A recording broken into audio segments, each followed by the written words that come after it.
Welcome to the first ever episode 43 of Factually Incorrect. Which is true, I guess. Right? About every episode. I'm trying hard. I think while we were recording in this room, we will always start our podcast really quiet. And then I know that when I'm editing it, it's going to be bombastic as fuck in the last 15, 20 minutes. Yeah, I forget how loud I'm getting when we talk in here sometimes. So if you don't know, we are going to be doing Brockhampton's Saturation as the review this week. We forgot to mention last week. We tweeted it. That's why you should follow us on Twitter. Follow us on Twitter at PodcastFI and everywhere else that's Factually Incorrect Podcast. Let the record show that we tweeted we were going to do Saturation before Big Quint put his reaction up. Yeah, fucking Big Quint's been slipping lately, so I'm not that I'm not a fan anymore. I'm still a fan, but I stopped watching a lot of his videos because apparently he has a job during the he has like summer off. Yeah, he has a job. Yeah, we're sitting here like he has a job. Yeah, no. I mean, I don't know what his job is, so who knows? But, yeah, I mean, it didn't seem that hard.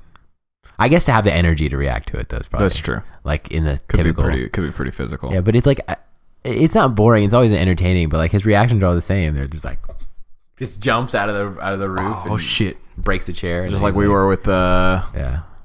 Bryson Tiller a second ago. Yeah. Well, he's not like very unbiased when it comes to Kendrick, I noticed, which is okay. Like I love J. Cole, so everything J. Cole does, I'm like, oh, it's fair. But like the Kendrick mask off verse, I was like, it was cool, but it wasn't great. Yeah, I feel like Kendrick wasn't amazing on that. No, it should have been like a Migos feature or like someone else. I don't know. It feels weird to me that so many artists associate themselves with Future. Not like associating with yourself with Future is wrong. It's more of just like that song. There's some really big name dudes who work with Future. Yeah. There's some really big name dudes that work with Future. Like Drake had an entire project with Future. Yeah. Kendrick jumps on Future tracks. Well, Future kind of like, I don't think anyone pioneers a sound solely by themselves, but he was kind of been the face of like that ATL trap style since like 2011. So it's kind of like, I just feel like, I mean, maybe everyone's hearing something we're not, but we did Future's Future. Yeah, it was just trash. Bad. I've never listened to a whole Future track before by itself, but like he's kind of like Gucci. But before Gucci Mane went to prison, like he had an interview after, and he said like he would just record and release music. Like he would never like. There was no vetting process. No, he just recorded and like put out the next mixtape. Yeah. He's dropped like 84 mixtapes. It's crazy. And that's kind of why the Migos look up to him so much. The Migos, you can see it, especially from like Quavo. Like Quavo is everywhere. You can't avoid him. Well, Gucci, even though he's like pulled back, has dropped like 3 albums the last year, and that's him like toning down. He's like, oh yeah. I like live with projects for weeks now. I'm like, but from what's building on that point, Drake, I saw an interview with him back when they did the What a Time to Be Alive, and I think he said like the album took 2 weeks or a week to do. He's like, we did it in a week, and he was like, he said Future made me feel lazy. He's like, we'd have like 15, like we'd text like Metro Boomin like, yo, send the beat. And it'd be like 15 minutes in between. And Future would be like, cool. I got time to finish these 2 songs I've been doing. Just like records both of them in 15 minutes. And then he's like, all right, play the other beat. And like Drake is a notorious, like, you know, he drops music all the time. And he's just like, I feel lazy. But yeah, I don't know if it's a good thing or not. Because like you said, it's not. The Future track was trash. I mean, I think that with art, there is something to be said about the whole pressure makes a diamond sort of thing. Yeah. But some things like going back to, again, like another Drake interview I saw, he said like some of his biggest songs have taken the least time to write. Like not his best, but like he said like Hold On, We're Going Home took like 30 minutes. So like there's something to be said about simplicity. Yeah. Like some things just happen on the fly. I think your biggest song is just not going to take forever to write your biggest song. But what will take forever is to write the song that you're the most proud of, probably. Yeah. The biggest song is usually the simplest. Yeah. Like it's usually never a Sing About Me or Dying of Thirst. It's Swimming Pools. And Swimming Pools has a lot of substance. I was just about to say Swimming Pools is Kendrick's biggest song, and think of how long that chorus took to write. Yeah. Get a swimming pool and you dive in. I mean, like the song itself is a good song, you know, like the verses, but like the chorus is like... The chorus is like the fact that everyone loves pull up, drag, headshot, drag. I'm like, this part sucks. Yeah, I like for me at least. Yeah, my favorite part of that song is the extended version when he's like, "All I have in my life is my new appetite for failure," and it's just like it's the last like 15 seconds, which is like the part I live for, and I'm just like, yes. Yeah, and that's why I think like guys like Schoolboy Q hit that nail on the head. Yeah, where they'll have oxymoron and they'll have like Man of the Year. Man of the Year. Yeah. And or whatever the other one is. Yeah. And then he'll have Hoover Street next to it, which Hoover Street is just like, it almost sounds like spoken word. Like the delivery is so weird, but it's just really grimy, like offbeat. I done jumped about the bed. Yeah, it's just like not on the beat at all. Yeah, Future's one of those guys. Going back to him is like I don't like people. I'll listen to like his singles. Like they'll come out like March Madness. I think I like March Madness, or like I like a lot of his songs. Not a lot. I like his songs, but I won't listen to his whole project. Like I saw a couple of mixtapes that came out, and I was like, okay. Like I heard parts of Dirty Sprite too, but there's only like 3 songs in there I like. Yeah, he's very much to me an artist that needs help, like on a track. Like I don't know what it is, and I don't know why this is the case, but I don't feel like you can stay interested in a Future song that's a pure Future song, right? A no feature Future song past the first chorus. Because the second verse sounds exactly like the first verse, and then the second chorus is going to be coming up, and you know that already because it's going to be exactly the same. There's just it doesn't feel like any of his tracks have any progression. Even Mask Off doesn't change ever. And we just listened to Saturation, and Saturation, almost every single track evolves in some way. Yeah. Like a new instrument gets it added or something changes, you know? It might be disrespectful to the person I'm going to compare him to, but is Future the Kobe Bryant of music? Like where Kobe's a volume shooter, so if you shoot enough shots, it's going to go in. Where like Future's like if you make enough tracks, this 15-track album, Future 2 tracks are going to be hits. Yeah, Future and Gucci are like very similar in that way. Volume shooters? They're the volume shooters of music? Yeah, they're the volume shooters of music. Yeah, they have the shotgun approach to music. The Russell Westbrooks. Like Westbrook's a great player, but he's a volume shooter. He shoots like 40 shots a game too. So it's like, you just, hey, fuck it. I'm going to make 30 points if I shoot that many times. Yeah, that's what they seem like. But it must be working. Like, I guess if you can just make 15 songs that all sound the same and 2 of them are hot. I think also like, I don't want to say luck, but because I know I read up on it. Like I know Metro Boomin was like 18 when he met Future, and like Future really helped him out. And was just like, yeah, man, come here, record. Like Gucci, like I guess Gucci Mane like bought Metro like all his like recording equipment because he heard he was good, and just like for free, it was like, here you go, like record and send me beats.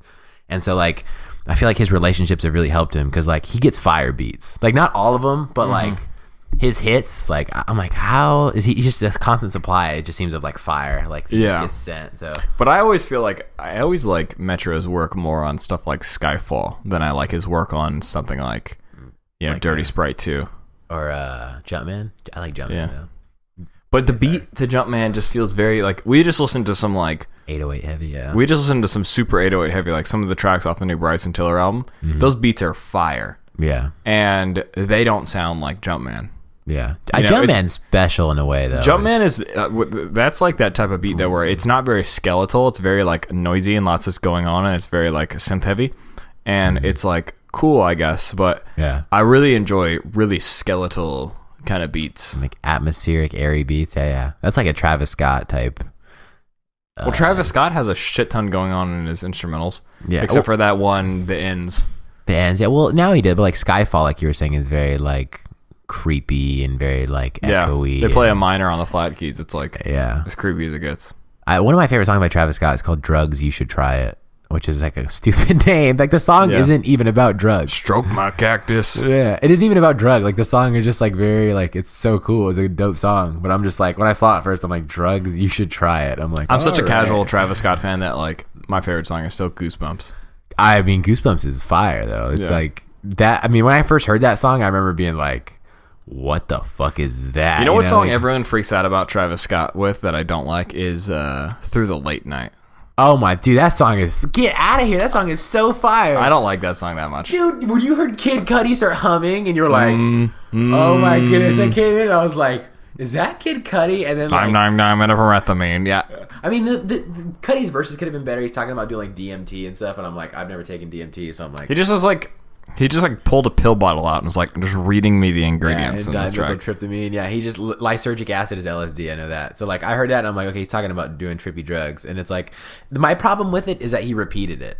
Like he said like the dimethyltryptamine acid verse, and then he just repeated it. Like he said it again, and I'm like, I thought he was gonna come with something like But Travis's, like, when Travis came in, it was just like day and night. Yeah, when he goes, day and night. Shit, yeah. I was like, okay. I toss and turn all through the day and night. Yeah. It was cool. That was cool, but at the same time, the rest of throwback. it just felt like very, like, kind of, I don't know.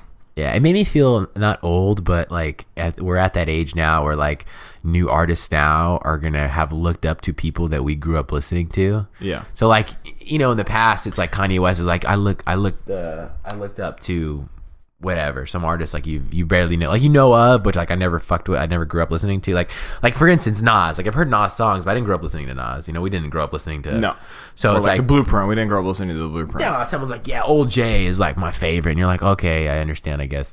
But now it's like when Travis kids that are born now, be like, I remember when Lil Uzi Vert was still the hottest. Oh yeah, I know, it's gonna be crazy. But now it's funny when like you hear Travis be like, Kid Cudi's one of my biggest influences, and it's like, fuck. Well, Designer's biggest influence is Travis Scott. That's how full circle it comes. That's insane. But in the new DJ Khaled single with Bryson Tiller and Rihanna, they have that Santana guitar lick as the chorus. Really? That's awesome.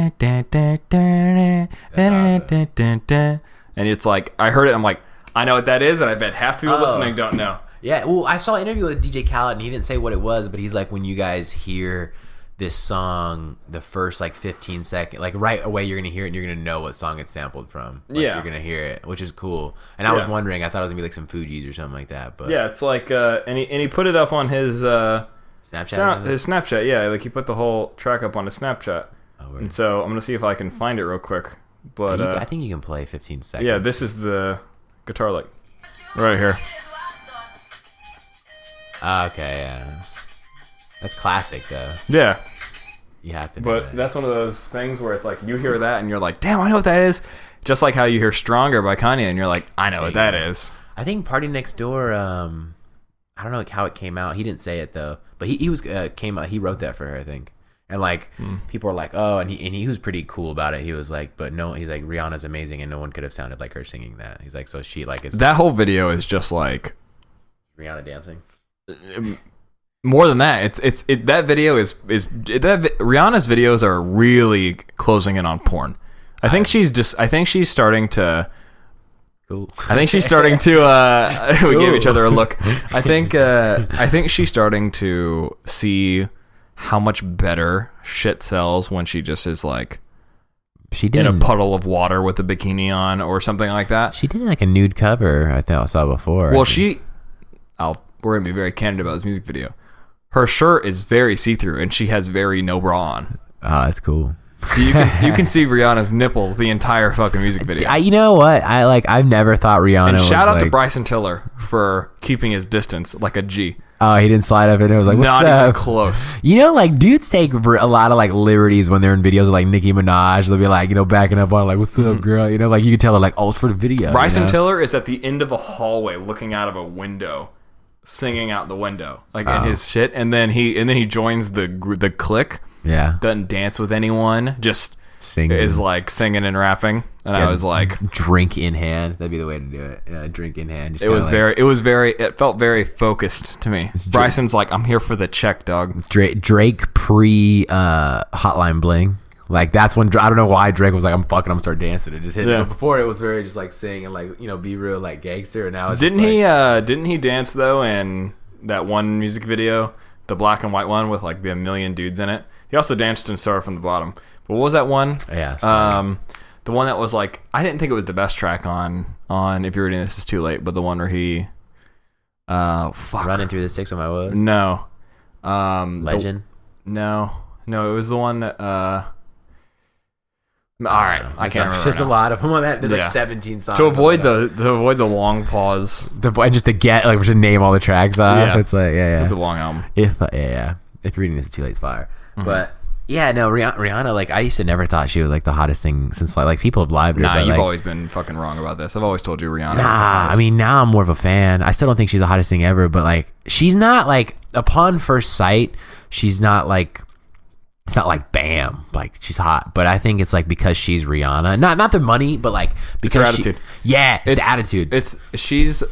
She would slap hot you to a lot of people in the same way that Kehlani is hot to a lot of people. I don't think Kehlani's hot. Well, a lot of people think Kehlani is hot because she's very like sensual. Yeah. Like when she dances and she sings and what she sings, it's like the same way that everyone thinks Tinashe is really hot. Yeah, I would let Rihanna slap me for sure. I would let Rihanna slap me. If she slapped me, it was just like, she slapped me and just like looked at me and just like grabbed me. I feel like Rihanna would punch you. I don't know that Rihanna has a slap type. You know, I'd be down. I'm open to I'm open to options. Even if she was broke, like just she's like the way she is, and like just seems very like. She's like a popular MIA. Yeah, but just hotter though, hotter and like way more like, yeah. There's something attractive about talent, and her talent is being. She seems like a freak. Probably, yeah. She does. But yeah, people listen to this. I shouldn't say that. But whatever. I've got some topics of discussion we can branch out from here, right? Go for it. I did some Googling on Brockhampton, and they have some interesting roots that I want to bring up to you. Or we can talk about how you feel about Bill Maher using the N-word. We can go either way. It doesn't really matter to me. We can do both. All right. Well, let's start with Brockhampton. Go for it. So I did some Googling on Brockhampton. They're a group of like 19 people or something. I think like 12 of them live in a house in South Central. They're the new Wu-Tang. And they met each other on KanyeToThe.com, which is a Kanye West fan forum. and they decided to move in together. And the main dude is Kevin Abstract, who's the guy that does the chorus for Gold, and he's the one that says he gives his dude head in the Star music video. That's why you didn't hear that? No, I heard it, but I was like, I have to be mistaken. Well, he says Heath Ledger with some dreads. I just gave my word head. Yeah, I mean, it's a play on Brokeback Mountain, but no, he's really gay. Okay, because his first album is called American Boyfriend, and his first debut single, he's getting head from a guy in the first scene. I don't know how I feel about that. What do you mean? I don't know. I wouldn't watch the video. That's just like, ugh. Yeah. I mean, I think if you're straight, I don't even know that it's being homophobic to not want to watch a guy get his dick sucked by another guy. But no, it's definitely not. But I don't want to watch a guy get his. Well, I'm so not used to gay artists in hip hop. Same. Yeah. That when he said that line, my dumbass went, what do you mean by that? What's the metaphor there? I wonder what that means. And then he brings up his boyfriend later in the song, and I'm like, oh, he's gay. Yeah, there was no metaphor. I heard it, and I wasn't like, I didn't pause the song or anything. I was just like, like you said, the same thing. I'm so not used to that I was like, I must have heard like that. I thought the same thing because I was coming out of the shower when I heard that. Yeah, and when that line came up, I was like, maybe he said I just hit my nigga in the head or something like that. I was like, no way. But like, I forgot about it. I was just listening to the song and I was like, whatever. But now, yeah, when you mention now, I'm like, damn, yeah, this. It's a play on Brokeback Mountain. I don't think it's homophobic to say you're not used to that. No, it's certainly not homophobic to say you're not used to that. In fact, that's my favorite song on the album. Like, that song is so fire. What song is it? Gold? Star is it third? The guy where he says like, fourth one, right? I might go into Stella. I feel like Matthew McConaughey. Oh yeah, okay, that was good. Yeah. It's just like, yeah, that's not something I'm used to. It's just, yeah, it was an interesting moment for me because it was like, damn, that's kind of daring to just put that in a rap song because that's like, I have nothing against him. I'm not like, I just don't. And that didn't make me uncomfortable. Like I wasn't like, oh, it's just like not like, I guess in the same way that like if you, I don't know, if you're just not the type, like you wouldn't listen to a song that's like. I mean, it's totally different subject matter, but I'm just comparing like being like you're just like I don't fuck with music like that. Or if someone's like, I fuck that bitch in the ass, and your mom would listen to that. She'd be like, what the fuck is this? Yeah.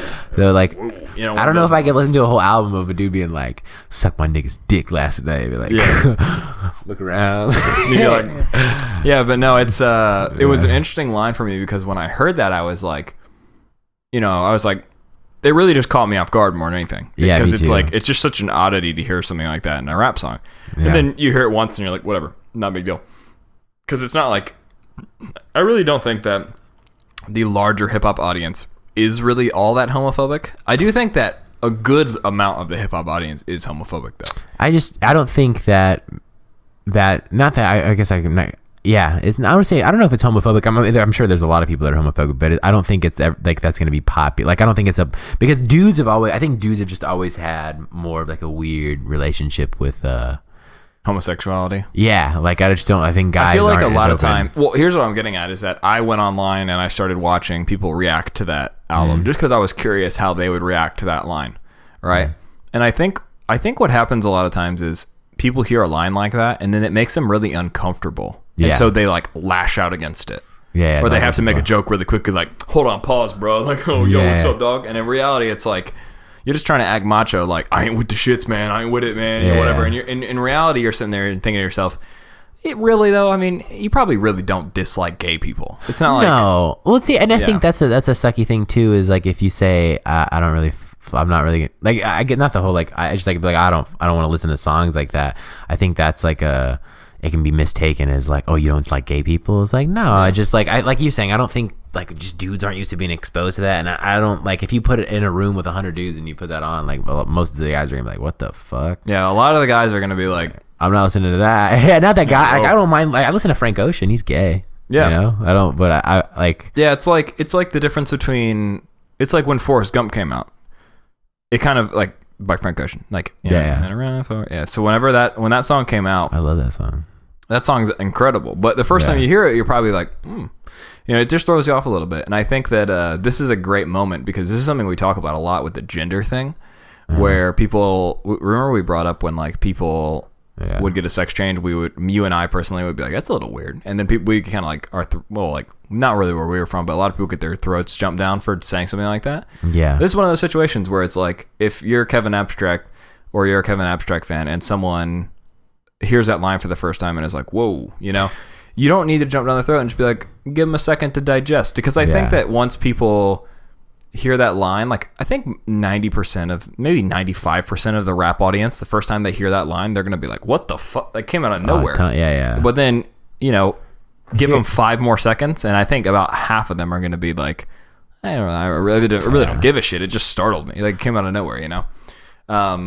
With that being said though, when I watched reactions, there were a lot of guys that were like, that's fucked up, man. Fuck this fucking F, like, this guy shouldn't be in rap or whatever. And then one of the guys I reacted to, he's like a really popular guy that does reactions. I won't say his name because I don't know, it probably looks bad for him, but he was like, yo, what's up, man? I'm gonna have to cut that part out of the song if I'm gonna listen to it again. I'm like, really? You're that uncomfortable by it? Like, I'm like, I'm not gay, you're not gay, he's not gay, but does hearing that line really fuck your day up? Yeah. No, it doesn't. It really doesn't. It's actually a really kind of funny metaphor for Heath Ledger in Brokeback Mountain. Yeah. I think it's because hip hop is so like, look at me, I'm cool, I'm this. Look at me, I fuck bitches, I get money. And like, I mean, the popular belief, and it's probably wrong, like I don't think making you gay makes you more feminine. I mean, there are obviously we've all experienced gay men who are very effeminate, but like I think it's just gay behavior or homosexual behavior has always been looked at as less manly. You know what I mean? Like if you're like, the biggest insult you can call a dude is the F word. Like you effing, like if another guy called you that, it's like those are fight, like they want to fight you or something. It's like you're like, that's just, or they call you, or they'll call you a bitch, and it's like to put you like you're a bitch. It's and you say it with your buddies like, don't be a bitch, or like, but so, and I also think man up. Yeah, I also think it's a lot of dudes can't relate to it. Like, even though obviously most people listen to music aren't selling drugs and they aren't fucking a ton of bitches and they don't drive Lamborghinis, I think most people can imagine themselves like, I don't think if you listen to freaking Young Dolph, you're like about to shoot some niggas, but it's like you hear like a song talking about like Rolexes and whatever, and like you kind of get in the vibe. But I think most guys like can't put themselves in like, just give a nigga head. You're like, what? You're like, hold on. There's not a lot of guys that are like, it's like, but which is like, I guess it's one of those things where it's like you'd be surprised if you went to a concert and everyone shouted that line, but people probably would at his concerts because that's the point. It's supposed to be contrarian. Like his whole thing I read up on was like he wants to become a pop star, but he wants to change the definition of the word pop star to include what he does, which is kind of like whatever. And so he calls his group Brockhampton, he calls them a boy band, and he's like, because we want to be a different boy band. We are a boy band, but we are not your NSYNC. Because if you haven't listened to the album, like the first song sounds something straight out of like a Earl Sweatshirt B-side, I think they like my whole view on like doing anything that people don't agree with, like whether you're Caitlyn Jenner or anything, it's like you just gotta be yourself and just do it, and like people are going to criticize you and some people are going to love you, My problem is like there's nothing wrong about being proud about who you are, but like I don't think like with the Caitlyn Jenner thing, what bothers me, it was like how we were talking about it, is very like if you're not cool with this right away or you don't agree with it, then you're hateful. It's like no, it's like you want to be a girl, be yourself. But like I think my problem was the whole like Time cut. Was it Vanity Fair when it was like Call Me Caitlyn? And then I remember she was talking about like, I just want to be myself and I just kind of want to be normal. And I'm like, then for sure, just get the sex change and don't be on the cover of Vanity Fair. Yeah. Like, call me this. Yeah. Like, that's the opposite of like discreet, Yeah. Like I went to Buffalo Wild Wings. A funny story, and like my buddy was doing like the Blazing challenge where like you have to eat like their hottest wings, and he was like, yo, could you like be discreet about it? Like I'm just gonna eat them because I want to eat them, like I like hot ass wings. And they made him sign like a waiver, and they're like, yeah, sure. And they come out, and on the tray there's like a red cop light that's like flashing on wee, and he was like, yeah, you remember when I said discreet? Yeah, that's the total opposite of what you did. Yeah. Everyone's staring at him, and it's like, oh, fuck you guys, Yeah, but that's kind of like, I feel like with Caitlyn Jenner, it's like, I'm gonna be discreet, and then it's just like, boom, magazine cover, Yeah. I don't know. It's an interesting subject though, like the whole defining of like a boy band thing. I mean, it feels to me a little novel and like a little like, who cares? Because for the longest time, there were people that were arguing that esports were sports. And my whole point during the entire thing was, who cares what they're called? Who fucking cares? It doesn't change the game. Like, if we stop calling football a sport tomorrow, nothing changes about football. Yeah, still football. It's only the word you call it, Who cares? Yeah. And so I feel like with the boy band pop star thing, it feels a little bit like that. But I think that some people also misconstrue you disliking something for another reason. As you hating it? So for example, I don't like that Macklemore song that everyone loves about Same gay marriage. Love. Yeah, Same Love. Yeah. Not because the message in it, but because it felt super pandering, like he was clearly just trying to get a single out of it. Yeah. And like I feel like he played everyone on that one a little bit. He's like, I'm gonna show up, I'm gonna be this like cool looking young white boy sort of thing, like super progressive, and I'm gonna make this song and it's gonna sell like hotcakes. Like I don't feel like he actually thought like we're gonna advance the world with this song. I actually genuinely don't think that. And if that's what he really felt, that'd probably be better. I'd rather him really feel like that's like, I'd rather that really be how he felt. But from my end, it came across like really pandering. Like he was taking advantage of a feeling to sell records. Yeah, I understand that. People think like, oh, you don't like something, you must be anti that message, and it's like, no, not even close. Yeah, I don't fuck with it. Yeah, I agree with you. I think it's like It's like how rappers that talk about killing people and selling coke aren't actually promoting. He's like, I'm a murderer, but I don't promote violence. Like Gucci, like I think it's just like, I don't know. I think because common sense isn't so common. Like I know this is like simplifying so many issues, but it's like with gay people, Muslim people that are different than you, like just common sense. It's like, yeah, let's not cuss someone out because they're different than you. Like let's definitely not assault someone because because you think they're a terrorist. Like I know it's like simplifying it because people do go through like horrible things and people have been killed and beaten for being gay or being black or being any kind of white, being anything. You just being different, and so like you have to have those conversations. But like I don't know, like when you look at it, I think like what's the statistic on gay people in America? Is it 3%? I don't know. I mean, I thought that there was something like I think the highest number I've ever heard is that like 10% of a species is gay on average or something like that. Yeah, there's 10% of the U.S. That's 400 million people. That's 40. There's not 40 million gay people in the U.S. I know. That seems really high to me. I feel like it's probably like closer to what you said, like 3 to 5%. I'll hit it with the Google. Yeah, I'm pretty sure it's like 3% maximum. Right while I'm doing this. Yeah, and then on a side note, I think like transgender population is like 0.3%. So, and like, what percentage of people in America immediately stops auto-completing? I bet Google got some really triggering autocompletes they got to get rid of. Yeah, our what if they say are black? That'd be hilarious. From Gallup.com. Ooh, I don't know how legit. Gallup poll is like a very famous polling site. I was about to say, I don't know how legit that is, but I guess so. It says, the American public estimates on average that 23% of Americans are gay or lesbian. Little change from Americans' 25% estimate in 2011, and only slightly higher than separate 2002 estimates of the gay population. These estimates are many times higher than the 3.8% of adult population who identify as lesbian, gay, bisexual, or transgender. Wait, so 20% are, but only 3% identify. So No. The people when polled, people say on average they think 25% of people are gay. Oh, okay. In reality, Gallup says 3.8% of Americans are actually gay. What dumbass identify as gay, lesbian, or transgender? What dumbass thinks 1 in 4 people are that's gay? That's really high. 1 in 4. That's super high. Do you understand how, in the face of biology and evolution, that would spit? I don't know that we would have. I mean, like, think about it, right? Our population. You have to have. I mean, I guess you don't have to be heterosexual to procreate, but you have to have men fucking women. You don't have vice versa to procreate, right? Yeah, you need because we can't procreate asexually. Yeah. So I guess you don't have to be. I mean, in a weird. You can be in a same sex, but you need components from both sexes. Like you can have two dudes have a kid, but you need an egg from a female donor. Yeah, you need both sexes. Yeah. So like in some way. I guess nowadays it really doesn't matter.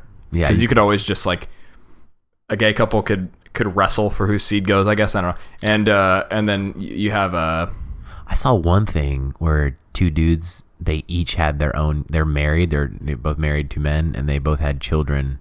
And each one was their child. Like one like biologically one, and the other one was biologically the other's. Which I thought was an interesting way of doing it. Which is kind of wait. What'd you say? So like if there's men two are married, groups of dudes. There's 4 guys. No, I'm saying there's just 2 men. Like so two one, men are married. One couple. And so they had each have 2 a child. kids. Yeah, each have a child, yeah. and each one has like one's biological, their father, but they're married, so there's like their children, as they call it. But I was like, that's an interesting way of doing it. Yeah, that makes sense. And then you're always like, my kid's getting better grades than yours. Just he benches more naturally. Yeah. I see like I work in a retail place, and I see a couple times like there's a couple guys I didn't know that were gay. Well, I don't care. Like I just see customers, and I see a guy in there with his husband. He has like a son. I don't know if he's adopted. I mean, he's an Asian kid, and they're 2 white guys, so he's definitely adopted. But they're they're nice guys. Like I always wondered how that worked. Like I know I'm not gonna ask him like how does that work. You get paid extra for the Asian kid. It's cheaper actually to adopt internationally. Is this crazy? Yeah, way cheaper. I've someone I know is trying to adopt because they can't have kids. I wonder why they went with an Asian child. Yeah, well, I don't know. I mean, I guess it's not really important if it's not your genetics, but I still feel like if I were to adopt, you want to look somewhat like you. Yeah, I don't know why though, because it's not important. Yeah, because I think the reason. I mean, obviously, like I think most people that want a child. I don't think I know this. Most people that want a child want it to be theirs biologically. Of course. And for the people that can't have children, they adopt or something, and or they like artificially inseminate something, right? Mm-hmm. But let's say they adopt, right? Mm-hmm. I guess if I were in that situation, mm-hmm. I probably would pick a child that looks kind of like me. And I don't know why that's important, because it's not like it's my biology, but I feel like for some reason that would bring me comfort in some weird way, or like I could avoid that conversation. Yeah, it all looks the time, like your kid. Yeah, you know, it looks like my kid. If you adopted an African child. Yeah, if I'm like at the park as a solo dad and I'm picking up my African kid. Yeah, like I have a Kenyan child or something. Yeah. You know how people are like calling the police because I'm like I'm abducting a child or something. You know, like what do you? I don't know. I guess maybe to avoid that conversation or something. But I don't know. I feel like. It's not that weird, I guess, now that I'm thinking over it again, that they adopted an Asian child, but I guess I wonder what led to that conclusion. That seems like an interesting discussion. Maybe they were just like... Well, you got to get with like an adoption agency, right? And and don't they fit you? They're like contracting agencies. Yeah. They're like, we'll find the job for you. I think, it's like the situation, right? Like I know they pick, like they're like, okay, the mother and father, like I'm sure different kids are obviously in different situations. Like this one's child's an orphanage, this one. So like, if the mother and father are giving the kid away... I can't imagine that there's like... That's weird, right? Yeah, I can't imagine there's like that wide of a choice though. Like it's not like a dog, right? Where it's like I'm looking for specific speed. It's like that we have 100 kids and like half of them are over 13, and like those are like the ones that sadly kids that don't usually get adopted that are that old because people are like, fuck it, I don't want to have to deal with that. So like a lot of people I know go for like the youngest child possible. You know, I was thinking. So you know how I don't know, I've only ever heard of this in movies, but I don't know if it's real or not. But like you know how they say the parents really want him to go to a house with this. Mm-hmm. Like when people are like giving their dog away, they're looking for a specific house. Similar thing with adoption. Like you see it in movies where they're like, you need to have this to adopt this child or whatever. Yeah. Who's setting those guidelines? Because it's certainly not the parents of the kid that's up for adoption. No. That means the parents are literally raising this child and then you're coming and just taking it from them. Well, I know it's pretty hard to adopt. Like I said, I'm not going to say who, but like this couple that I know, they've tried and they can't, and they're trying to adopt, and like they both went to college, and like I know like your debt to asset ratio, like student loans to asset ratio has to be like a certain amount. Like you have to make a certain amount of money. You have to like I know for like American child, there's like a huge process, and it's so expensive. Like it's like a $40,000 or $50,000 process, which is crazy if you think about it. Yeah, it's like it's fucking expensive, and I know it's way cheaper to get a kid from out of the country because, I mean, you still have to meet like U.S. standards, but it's different. Like you're not dealing with U.S. citizen. That's weird because you always hear about in the movies. It's always like some woman adopted 15 children to have slave labor or something. Like in there, she's the big bad woman or whatever. Yeah. Well, that's why what is that fairy tale? I'm thinking of a very specific one, like where like some woman adopts like a bunch of children and then talking about like Annie. Talking about when something like that. They're in the orphanage and yeah. They're all scrubbing shit. Yeah. I mean, it's like I said, I know it's way cheaper to get it from out of the country. So maybe you can, let's say it's $5,000 a head versus anywhere from 30 to 50,000 a head. That's a huge difference. I wonder I wonder what determines the price of the kid. That seems very arbitrary. And two, I wonder then if on average children that are adopted in America are raised in more affluent environments than the average child in America. Usually, I've seen people who like. That's weird to think about, right? Yeah, well, I know you get like if you adopt. I don't know if you adopt or like I know someone who like they're trying to adopt, and I think the state gives you like a check or something, right? Like $1,000 a month or some shit per kid. I know there's different ways to do it. Like there's adoption, there's like the high end adoption, there's like local. See, that seems. I know high end adoption. It just seems like I know. What do you local kids like? There's different agencies. You got to remember these places all make money. That's kind of a joke about adopting an Asian kid. Yeah, that's a high end because it's like as Asian child. Yeah, like where does Asian kid rank on the adoption scale? Yeah, adoption's so crazy, man. I know these kids still have all their shit in like trash bags, and I saw like a Vice piece on it where this gay couple, like one of the dudes was adopted when he was a kid, and like he remembered that when they like send you somewhere, like they put all your shit in a trash bag and hand it to you. And he said when he adopted a kid, he was like so surprised. He's like, it's been like 35 years, and he's like, there's still kids, having their shit in trash bags, and he was like really like upset about it. But I don't know, man. Adoption's a weird wormhole. Like, it's crazy, man. It's crazy that you have to go through shit like that. And yeah, besides, it seems like you'd want all the children to find homes. It's crazy. A lot of them don't, man. A lot of them, like I said, the older kids usually, like just like dogs, they just don't.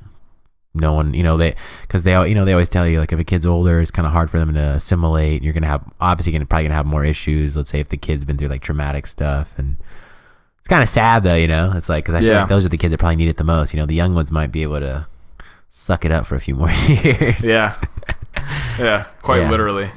Yeah, God, yeah. I know that North Carolina. That sounded really wrong. I meant like expunge the shitty adoption house environment. Yeah, for a second there, I was like, all right, yeah, just rape jokes. Yeah, turns out, literally not the word I meant to use. Yeah, North Carolina, I know they passed a law now where like siblings, you have to adopt them in a group. You can't just take like a brother and leave this. Like you have to take them together, which is cool.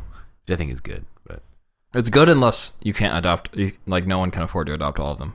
Yeah. Well, I don't know how like if it's more than two, if that's the rule. But like I know like they just had. What issues. if I wonder if you were like we live next to each other. Mm-hmm. Can I adopt one and he adopt the other? I have no idea. I know the state, like through the state, it's obviously cheaper than going through like a private adoption fund. Those are the ones that are gonna find you a little African child. Yeah. Yeah, it's gonna it's just like a stock photo. I'm sure they show like parents like the same stock photo of like the same black kid being held by its mom in like a poor village, and it's like a totally different kid. That's funny. I bet you, dude. There are probably adoption agencies that are like, that's our little. There's adoption agencies that make bank. Yeah, it feels like a weird thing to make bank on. Oh yeah, but they're like I said, high end adoption. Like you look it up, these fuckers make money. Yeah, like. It's insane. Speaking of small African child, we should talk about the Bill Maher thing. Also, my anus is about to rip through my fucking body. And we to hold the fort while you blow. Let's take a dump real quick. Jesus, that's the way to get ratings. We're back. So we back. We're talking about Bill Maher. You said? Yeah, we're about to talk about Bill Maher. I always say his name wrong. Bill Maher. And it's kind of like. Have you heard his comment? Have you heard what happened? I guess.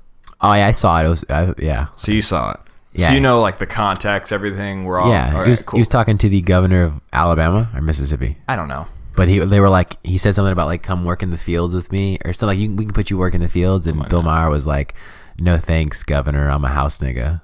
Yeah. I thought that was funny when he said it. I was laughing. So you're black.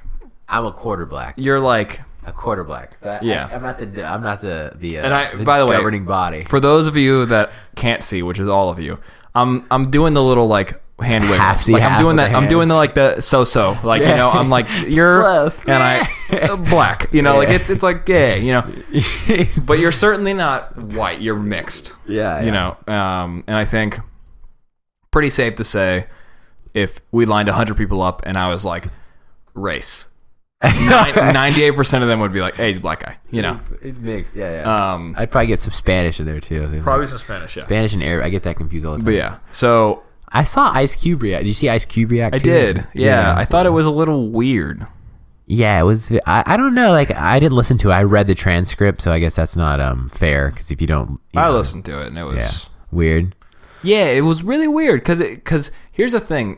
I mean, and I'm probably gonna get some hate for this. I just say it. But I feel like, and I'm not in a position to tell you if you're overreacting or not. If you're a black guy and you hear that, yeah. But it felt to me like a lot of the really prominent like black figures jumped out around the middle age group. Like the younger black figures didn't cool. really. They were like, yeah, it's a joke, whatever. And the older black figures, like the Morgan Freeman age, like that. Samuel Jackson, Morgan Freeman. People who were alive. They were like, yeah, it's a joke, whatever. Jim Crow, yeah. But then the middle group seemed to be really offended by it. Yeah, like Kevin Hart, Ice Cube, Ebro, and Rosenberg, of course. You know, from Hot 97. I haven't heard like the Charlemagne and their opinions on it yet. Me neither. But yeah, Kevin Hart got upset and like it was a weird. I don't know if upset's the best word for Kevin Hart, but you know, it was weird because I kept thinking like that seems like the weirdest crowd to be offended by this. You know? Yeah. I thought it was interesting. I agreed with some of what Ice Cube said. Some of it I didn't agree when he was like. He was kind of I would say chastising him at the end, but very like it was very like parent teacher-ish. I like how he was like, you know, I'm not trying to like. Bill was very like, okay, yeah, I read what Bill said too. I did think what Ice Cube said about like you get too comfortable, like in just like a regular, like if I'm a producer of a show. And if you told me like that was gonna be the joke, I'd be like, it's funny, but let's not. Well, here's the thing, Bill owns the production company that makes a show. Okay, well then you're not gonna get feedback from them. But if I'm HBO, I'm not gonna obviously. I don't want he shouldn't get fired or anything like that. But like, someone made a good point. I was listening to Michael Rappaport's podcast, and he has a co-host who's a black dude. This guy named Gerald. I don't know. He calls him G Moody, but he's pretty funny. And he kind of compared it to like, okay, like if I said like. Kike is a bad word for a Jewish person, like a very like offensive. If I was like, I'm a which is clearly not as offensive as the N word as I'll say kike right now. Yeah, but I won't say the N word. But if I was on TV and I was like, sorry, I'm not a kike. Yeah. He made a joke. He was like, you'd been fired before commercial break, and I'd been like, boom, pull the And I don't think you should get fired, but it was just like there would have been a big walking stick that's full of out of frame. And it's like a new host, and it's like Trevor Noah's like, sorry guys, you know, Trevor Noah slides in or something like that. I just would have like it was a funny joke. Like when I first heard it, like my brother told me about it, and like Andrew was just laughing, and I thought it was hilarious. But like you got to realize like you're on TV, you know. And I don't know, it sounds like you should be closet, like just be closet about it, but like I still don't think like I think it's okay, like because I've experienced it on both sides. Like I've had people call me the N word, like the actual N word, and then I have friends like who say like, "Oh, what's up?" Like I have no problem with anyone saying the N word at all. You know, like if the NIGGA. But like I don't think it was smart for him to say it. Like I wouldn't have said it. Yeah. You know, like I don't think anyone's debating over whether or not it was a smart thing for him to say. But I do think fired. I do think that what I was surprised by, and one of the things that really not upset me, but one of the things that was really like ruined their entire argument was when Ebro was having on people to talk about it. Every person he had on was like, not a big deal, it's a joke, whatever, like that kind of thing. And one girl was like, I know you're going to disagree with me. She like brought up how it's like, it's not a big deal. Bill Maher has done more for the black community than most black people have. Like she was just rattling off all these things. I watch his show. He steps over the lines. He has the point. Like, and then she said something like, I know none of you are going to agree with me, but there are 3 white dudes I think who get the N-word pass, Was whatever. Bill Clinton one of them? She didn't get to bring it up because Ebro hung up on her before he could hear it because he didn't want to hear it. And I just was like, you pussy. Yeah. You're going to invite people on to share their opinion on your radio show and then hang up on them if they disagree with you? Because it really felt like he was just hanging up on people. And one of the guys... He was mad that they weren't reacting the way he wanted them to. One of the tech dudes on his show was... there was a guy who came on who had like a weird name. Like it was like... His name was like Truth or something like that. And he came on and he talked about how he's like, nah, man, it's whatever. Like, it's not a big deal. Like, he's just telling a joke. He's Bill Maher. He's funny. I watched the show. He's a funny guy. Like, whatever. He didn't mean no harm by it. He didn't say it with any conviction or anything like that. He wasn't trying to like hurt anyone. It was a joke. House nigga, yeah. And they hung up, and he's like, and Ebro turned to his tech guy who feels exactly the same as Ebro. He's like, what do you think of that? He goes, I think he's lying because he sounds like a guy who would get angry if someone said that. If he said it in person, I bet he'd slap the fuck out you. And I'm like, what's the point, man? Why have people on it? You might as well have been like this. He might as well, from my perspective, it felt like this. Hello, Ebro in the morning. Do you agree with me? No? Hang up. Hello, Ebro in the morning. Do you agree with me? No. Hang up. I think it would have been better if he just debated them like in an open forum. It's like, okay, so why do you think? And just kind of like tell them, okay, well, I don't think so because this. Like, I don't think...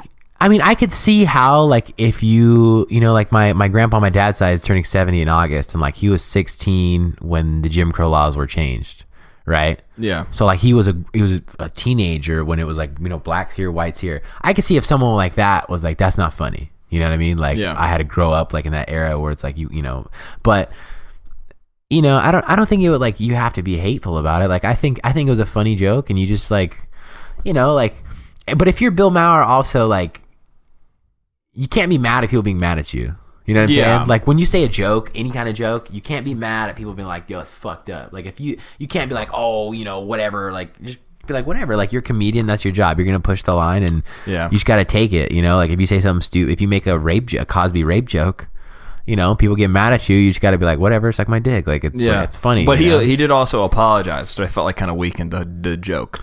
Yeah, I don't think there's anything wrong with him being like, look, I'm not racist. It was just a funny joke. Yeah. I'm not, but I wouldn't say I'm sorry. But he did like strictly apologize and say like, I'm sorry for the joke. It was an oversight, that kind of thing. Which to me means like, he must say it in his regular life. If he like, when I saw him do his ex-girlfriend apparently said that he says it a lot in his regular life. I mean, you don't, apparently you don't say that like on the way, like it's just the way he did it too. Like you don't say it just that quick and like, just like nonchalant if you're not used to saying it. Like there's no like you would catch yourself. You were like, I'm not a house N-word. Or you would have been like, you would just let it go. You'd be like, I'm not a house word. Yeah, that thought would have came into my head like this would be a funny joke, and then it would have been like straight out of my fucking you just saw the camera and been like, never mind then. Yeah. But like just the way he was like, sorry governor, I'm a house nigga. And I was just like, no, he did it. You know, he just like smiled and I was just like, Bill Maher, you bastard. You know?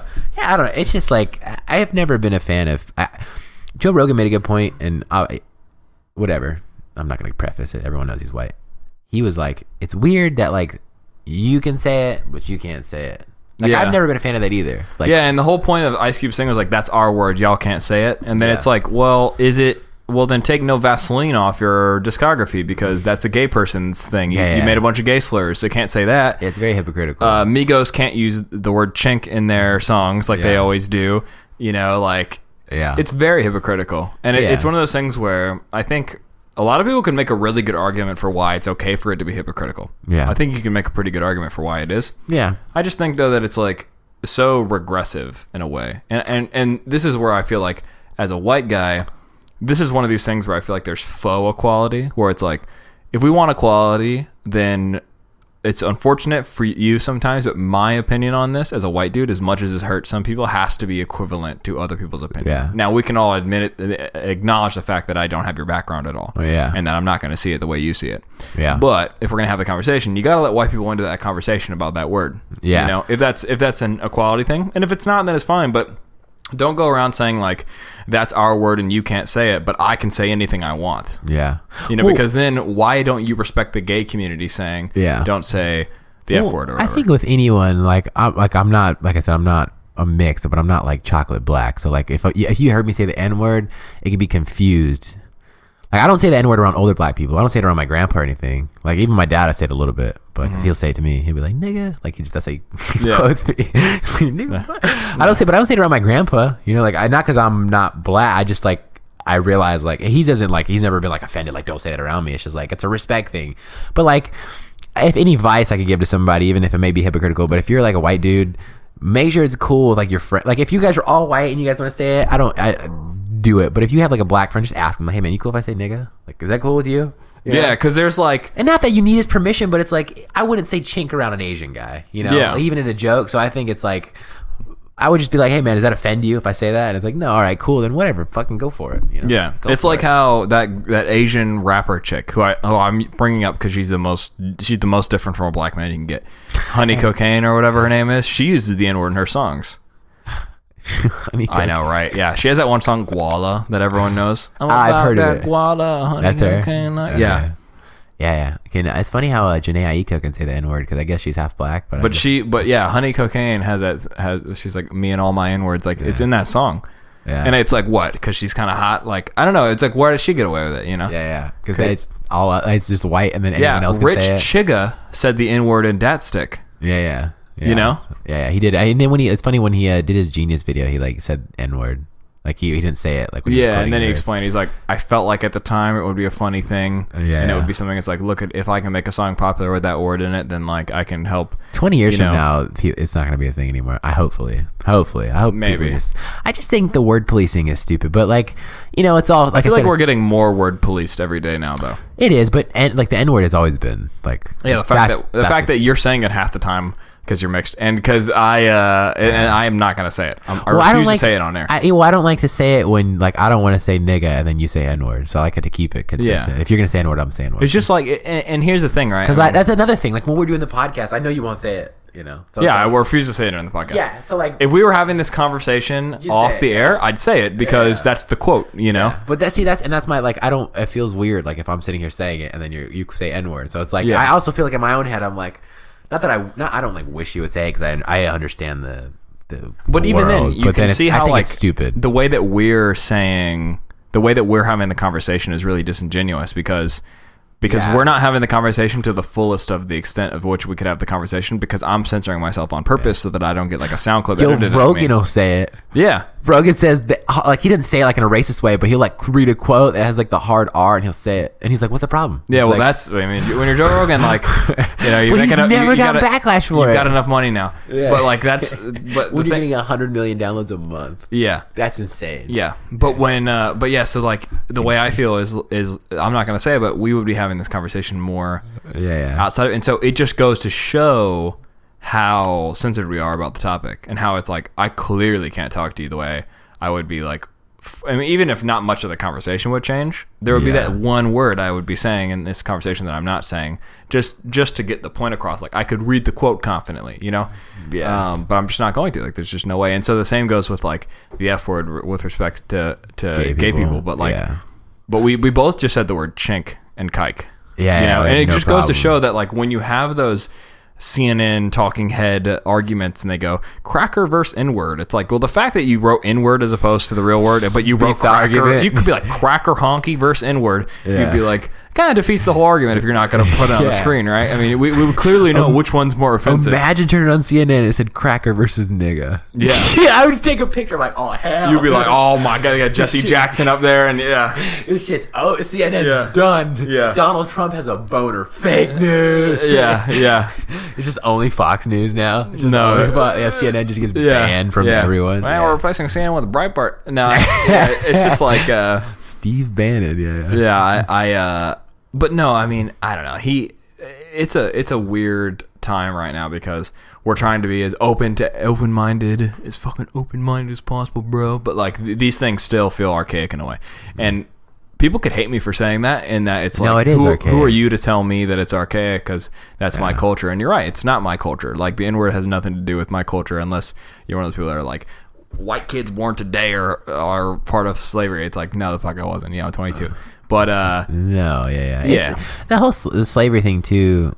Reparations kind of movement, Oh, there's never going to be 40 acres and a mule. That's never going to be the thing. I mean, I'm not trying to make it a whole. There's like a lot of issues. Whenever I bring shit up like this, I'm like, there's a whole lot of issues that go around with this. So I'm not trying to simplify it, but like, I think slavery is one of those things where like, just like the Holocaust in Germany, you know, you always remember so it never happens again. You know, like it should be taught in schools and stuff. But like, yeah. You know, and there's other things to be mad about, you know, like social economic inequality and like why things are structured, like, you know, police target, like just statistically, you know, black people get arrested more, and like there's no thing to show that crimes are done at a higher rate regarding race. It's just socioeconomic status that really, you know, determines usually the crime rate. So there's things to be mad about that, but being, like I said, being mixed, like I try to see both sides, and like it's not, I don't think you could blame people today for what happened in the past. You know, you can think about it and be like and realize it happened, but just like, you know, the whole keeping other people accountable for the sins of your father just isn't fair. You know. Yeah, it feels a lot like how I imagine the people doing it feel. It's like I was born with this pigmentation and I'm fucked now. So the people born with the other pigmentation should feel fucked as well. Yeah, it's tribal mentality, you know. Like that sounds wrong. Let me try and rephrase that to make it make sense. I feel like if you are like let's say you're a young black man in America and you feel like you probably are. Like statistically, you probably have been dealt a shittier hand than I have. Well, it depends on where you're from, right? If you're born in like Compton, obviously it's gonna be real fucking hard. Statistically, I'm saying like statistically, based on the spread of population of young black men in America, you statistically are more likely to have been given a shitty hand than I have.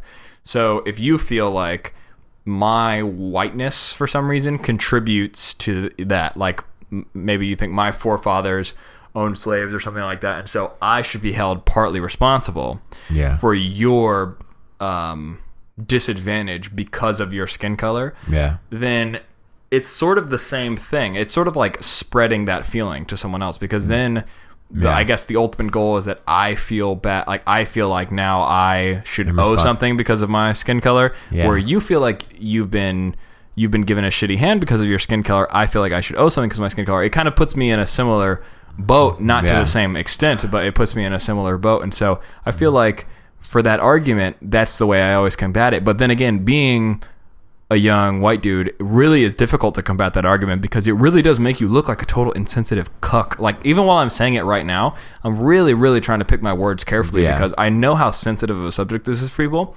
And I know how if we had an audience of 1 million people, then there's a huge chance that like a large percentage of them would hear me saying this right now and just be like, what the fuck, he's so insensitive, he doesn't understand, or he's trying to downplay something that's very serious or something. Good thing our audience is bigger than 1 million. Yeah, good thing good thing we got products of that. Yeah, good thing it's exponentially bigger. Yeah, I mean, I understand what you're saying. Like, I'm going to use that trigger word of white privilege, right? Like, I don't think there's anything wrong.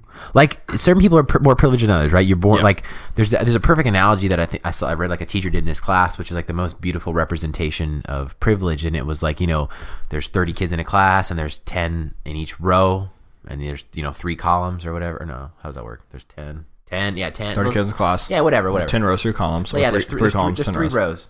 And so, and he gave them all a blank piece of paper, told them to crumple it up and shoot into this trash can at the front of the class, and had the people in the front do first, and all of them made it. And then in a second, you know, you had like 2 people miss, and in the back you had like 1 person make it. And they're like, the people in the back were like, you know, this isn't fair. Like, you know what I mean? Like, we got to shoot. They're up close. And he's like, same thing with like privilege, right? Like some people, you're born in this situation where the hoop is 5 feet from you. Boom, you know what I mean? Like you're typically, like, let's say you're in a white family who they'd say they make over 6 figures. Yeah, you're a white kid looking to get into finance, and your family runs an RIA and went to Harvard, and you live in New York. Yeah, and it's like, boom, you know, fucking like, layup. Like, yeah. But if you know, if you're like you're a young black kid born in Southern Tennessee, and you want to get into finance. Yeah, and you live in an impoverished like Section 8 housing, and it's like, and even then in that scenario, the race really has got nothing to do with those two. No, well, it's a socioeconomic situation, but it's just the mental image. But you know, and it's the judgment too. Then that's the thing, and I don't think there's nothing wrong with being born in a great situation. Like you're not guilty for that. But I think a trigger word is ignorance, right? Because what bothers me is when you say to someone they're ignorant, a lot of people perceive it. They use it the wrong way. But they use it the wrong way. To know, which just means not knowing. Yeah, and it's not like if you're ignorant. Like you're ignorant of Latin. Yeah, I don't fucking know shit about Latin. You know? Yeah. Like it's 2 words. That's it. You're ignorant of hygiene. I can smell you. Fuck you. Yeah. Thank you, Assassin's Creed. But Requesta de pace. yeah, that's it. Rest in peace. That's all I remember. But I think that's Italian as well, but yeah. no, it's Latin for sure. Okay. Yeah, shout out. But yeah, so I think that's the argument, and I think people on each side pushed you hard. Like people who, well, you check your privilege, and it's like, what do you want me to do? Like if I grew up in this great situation, am I going to throw it away and start from the back to make you feel better? But then on the other side, it's like, it's not.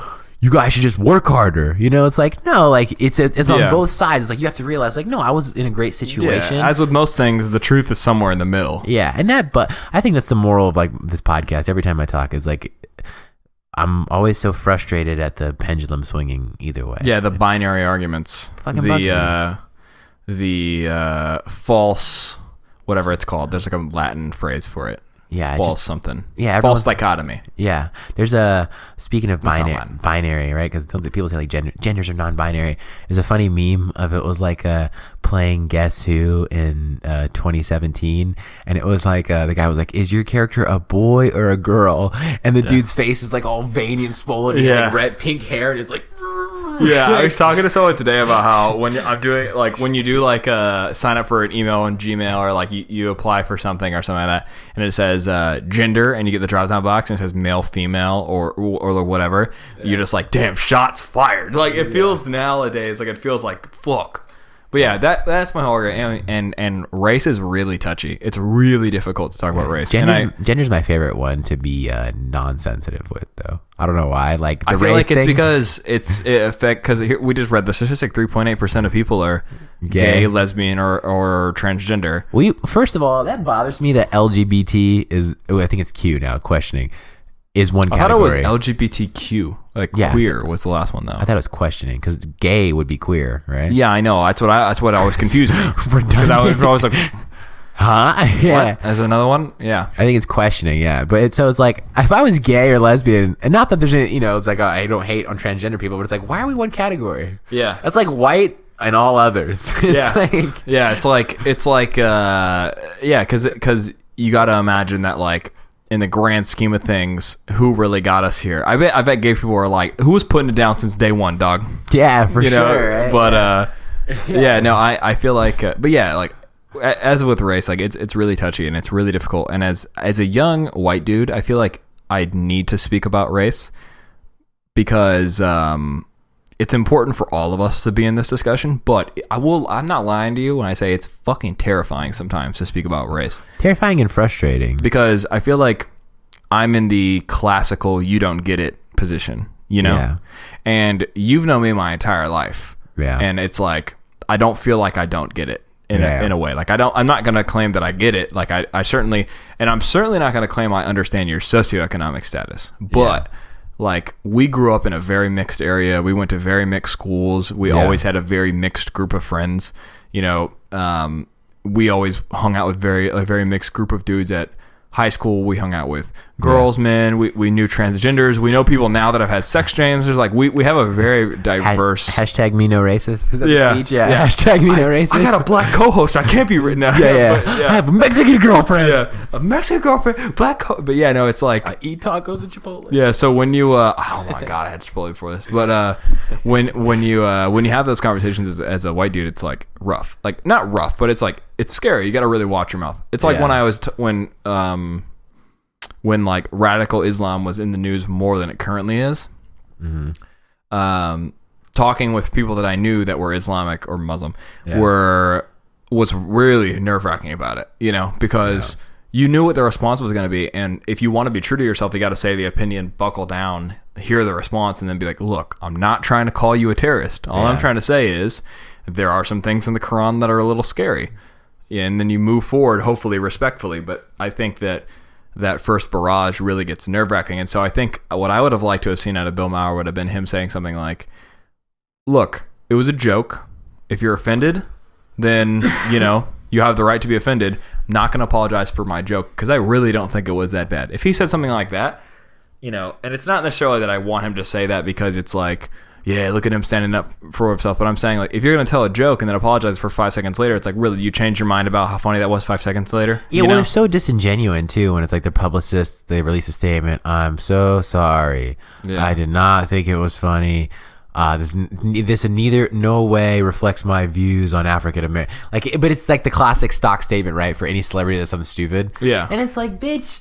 Like, you just said it 5 minutes ago. You're just trying to recoup them. You're like Under Armour CEO. You're trying to recoup them sales. That's all it is. Yeah, you know? it's really one of those things where it's like, as a comedian making like offensive jokes, just stick with it and be like, look, I remember I talked to you about, I might not have been on the podcast, but I talked to you about that YouTuber who made a joke about, I think his name was KSI. He made a joke about Welsh people fucking sheep or something like that. Yeah, that's hilarious. And like a group of people got offended and were like, you're not supposed to make jokes about Welsh people fucking sheep or whatever.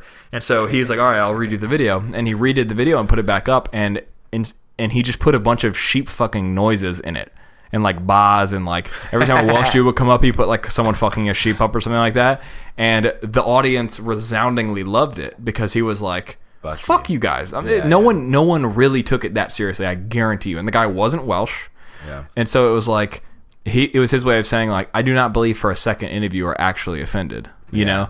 And so his whole standing his ground kind of earned him the respect of his audience. And I feel like in a situation like that, if you're Kathy Griffin and you're cutting off a fake Donald Trump head, or if you're Bill Maher and you're telling that joke, stand your ground, because we all see you as like, oh, your mind changed a minute after you said it. Like you've really changed now. It's like after you got fired, now you're super sorry about it, you know? Yeah. Well, like, I guess a similar thing is when J. Cole had a song with Drake come out called the Jodeci Freestyle, and I think it was going to be on Nothing Was the Same, or it came out like right before that, you know, like typical Drake shit, drops like songs for it, doesn't go on the album. But J. Cole had a line who said, you niggas are autistic retarded. Yeah. And autism and, you know, retarded, like they're different. But yeah, I'm going to pull I have a mixed background, so I'm not racist. I have a friend who has an autistic son, and I asked him about it because he loves J. Cole, and I was just super curious. And he's like, I mean, I just thought it was a rap line. He's like, you know, I know he just said it because it rhymed, and it was like, you know, autism, retard. Like, it just, you know, he just kind of correlated the two. So I was like, bingo, gives me the blessing to talk about it. But yeah, J. Cole, you know, like, I'm not mad at him. He wrote like a big apology, and like they pulled the song. It's still online. You could listen to it on SoundCloud. It just never became like a single. But it's one of my favorite songs by them too. Yeah, it's like makes me one even of more mad. One of Chance the Rapper's lines has the F word in it. Yeah, like he says something hacky slap or something. Oh, slap a happy fat slapper. Yeah, something like happy that. Fat slapper. Yeah. He says slap happy fat slapper. Yeah. And everyone's like, whoa, it seems really weird, right? Yeah. J. Cole has like on the Illuminati has like the whole like beginning of the second verse is like faggot said like 10 times. Yeah, and my like AK spray faggot, something like, if you want to get fucked in the ass, that's between you and whoever's dick it is. Like, and he just like talks about. I was just like, all right. I mean, I like the song. I fuck with the song. I'm like, oh, it's cool. But it's like, back when I first heard it, I didn't think it was a big deal. But now, like, I heard it like a couple weeks ago, like in through 2017 years, and 2017 years are a lot more sensitive. It turns out. He said, okay. Like my head ducked. You're like, ooh, Jesus, gotta turn my music down. Yeah. He's like, Jesus Christ. All right. Yeah. Well, fuck it. Yeah, I don't know. You just gotta kind of go for it and say whatever. Yeah. It's tough because even now as we sit here, my brain's like, do I edit the part where I talk about race? You know? And I feel like that goes through every person's mind, you know? But I feel like at some point you have to own up if you really think that you're not saying something that's going to get you backlash and you stand by what you're saying, like, you got to say it. And so for someone like Chance or J. Cole, and they're making music and it's like that's what came to them in the moment and that's how they recorded the song, like, you need to let that live as a piece of work, you know? Yeah, and times are different, you know. You can't go back and edit shit, and also it's just like, that's just your, you know, if it's not with heavy intent, you know, you're not saying it to be racist or sexist or homophobic or anything. It's just like, you can't. I think that's one of the biggest controversies though about that line from Chance, is because it says like he's an F-word slapper. Happy slap, yeah. I gotta go back and listen, but I remember something like that. Happy says slap happy slapper. Yeah, he said something hacky sacker. So soccer hacky sacker, slap happy faggot slapper. Yeah, and I'll bleep those when we say them. Well, maybe he didn't. I don't know. I don't give a shit. That didn't bother me. I'm just like, okay, whatever. I don't know what he's talking about. I gotta let him listen to the song, but I mean, I don't know.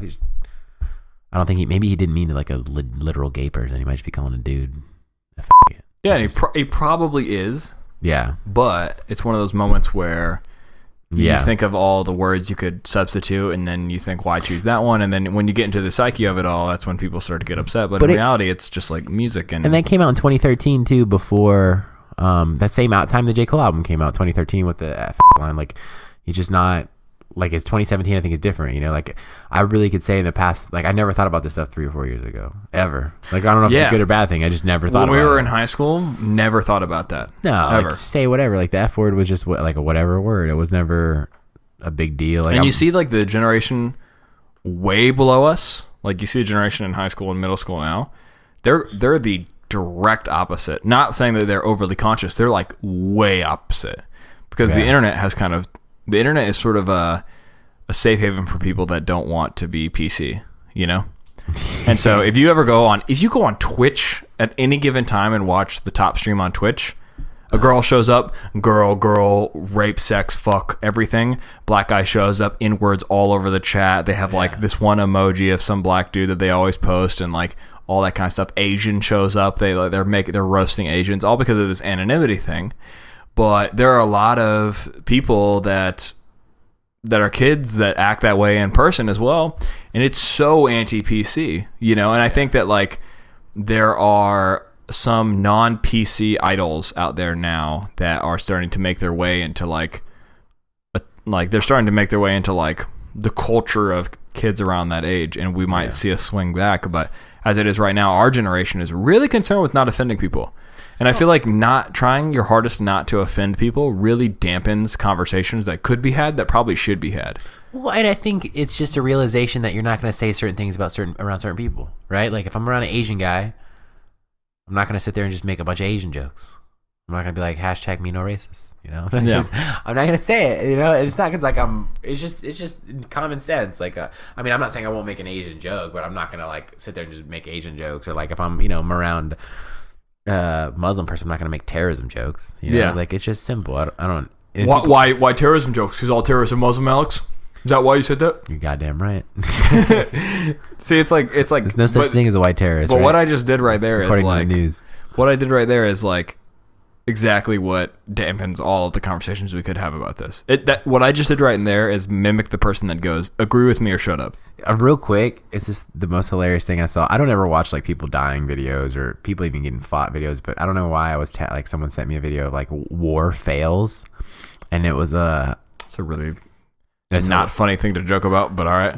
No, but it wasn't like American soldiers. It was like all like in Iraq and Afghanistan. Yeah, thank God we can talk about it now. They're other humans. Yeah, other humans. They're like it was a lot of like Iraq and Afghanistan, but like ISIS troops or like Taliban troops. See, then now it's becoming funnier to me. Now no one cares, right? Yeah. And I don't know why they always videotape it, but they always say like Allah Akbar, right? It's like in the name of God.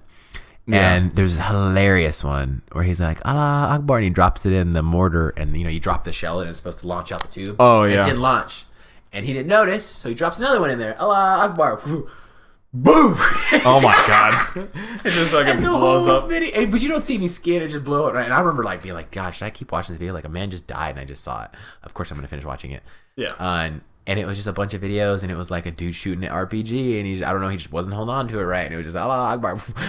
Knocks him back on his ass, and the guys are like, and like the shell goes up and just lands on the ground, and the guys are like, ah! Yeah, sure, away. Yeah. And it was just so hilarious to me because it was just like the way like.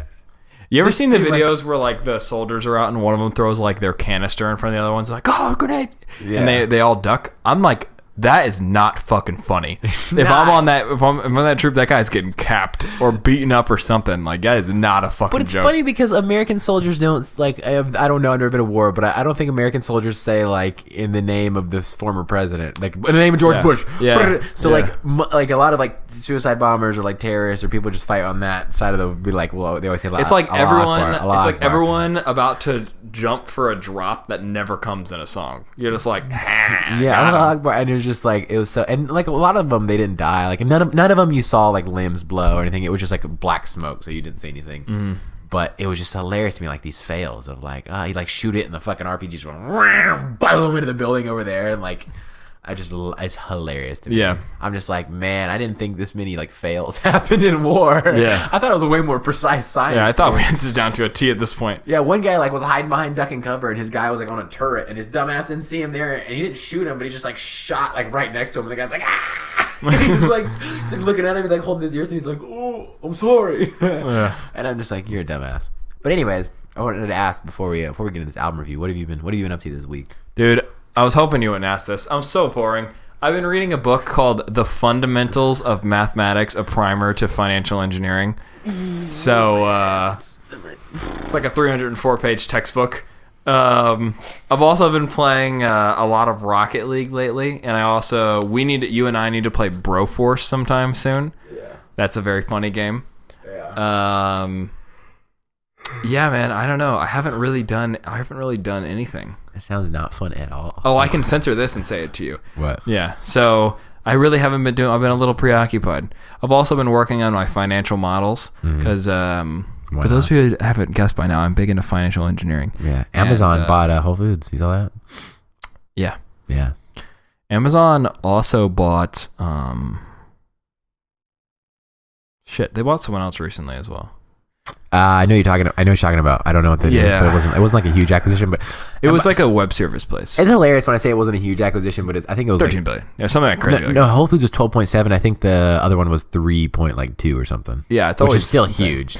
But we used to hear about like major acquisitions, and the one that I think about of being one of the most massive acquisitions of all time at the time was Instagram.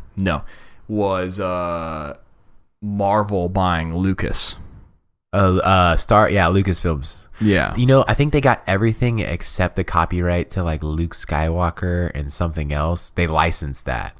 But I think it was like $4 billion. It was crazy. Yeah. $4 billion. Yeah, that's why if you go to Disney now, they have Star Wars shit. Tech acquisitions are always weird to me. Well, depending. As someone young into tech and into finance, I can fully admit I don't always understand why a company is worth what they're worth to the public. Like Snapchat, for example. Well, we were talking about this with Twitter and Snapchat. Like Twitter is. Snapchat's easy. Snapchat's practically worthless. Yeah. Because even their CEO has come out and said that he doesn't think the company could ever be profitable. Which fucking L. Don't ever say that about your company. Yeah. Well, fire.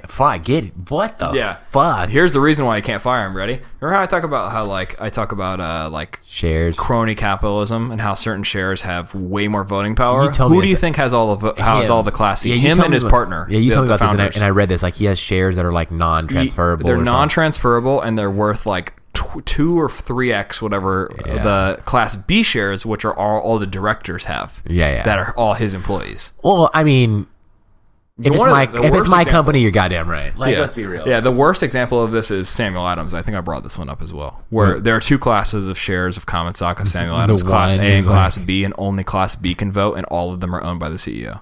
Yeah, well, I mean, if it's my it's Jim Koch. If I started a company, like, I'm gonna be like Bill Gates and own 50.1% of my company, so I always have the majority vote. I mean, come on, suck my dick. I'm gonna say fuck you, it's mine. You know, nah. But like, yeah, Twitter's so interesting because it's like, obviously there's like sponsored tweets, so people, I'm sure companies pay them to like, because like if you have a Twitter, well, you know, you see on our podcast Twitter, like, you know, you'll have tweets from people you follow, and there'll be like a promoted tweet. It'll just be in your feed, and it'll say promoted in the corner, but it's not like blasted, like, oh, this is promoted. And I'm like, it's always weird when I see it, because I'm like, I don't follow fucking Dove soap. Or it's usually movies. It's usually like a movie, and it'll be like. Or some app. I don't follow Game of War. Yeah, check out this. And so it's like, okay, I'm like, oh yeah, it's a promoted tweet. But I can't be that much, because like on Facebook, when it asks you to like promote posts, it's like $3. Scroll past it. Yeah, you just keep scrolling. The Snapchat ads are the least useful ads. Yeah, I wonder if media has to pay to get their snaps featured on there. They like, do. Okay, but like the whole like discover page for Snapchat is a lot of that's paid for, and all of the like. So now if you're scrolling through your the stories of like people you follow, when you get to the end of their story, it always plays an ad, and then it goes to the next person's story. But you can skip the ad. Yeah, for sure. So which I always do. Yeah.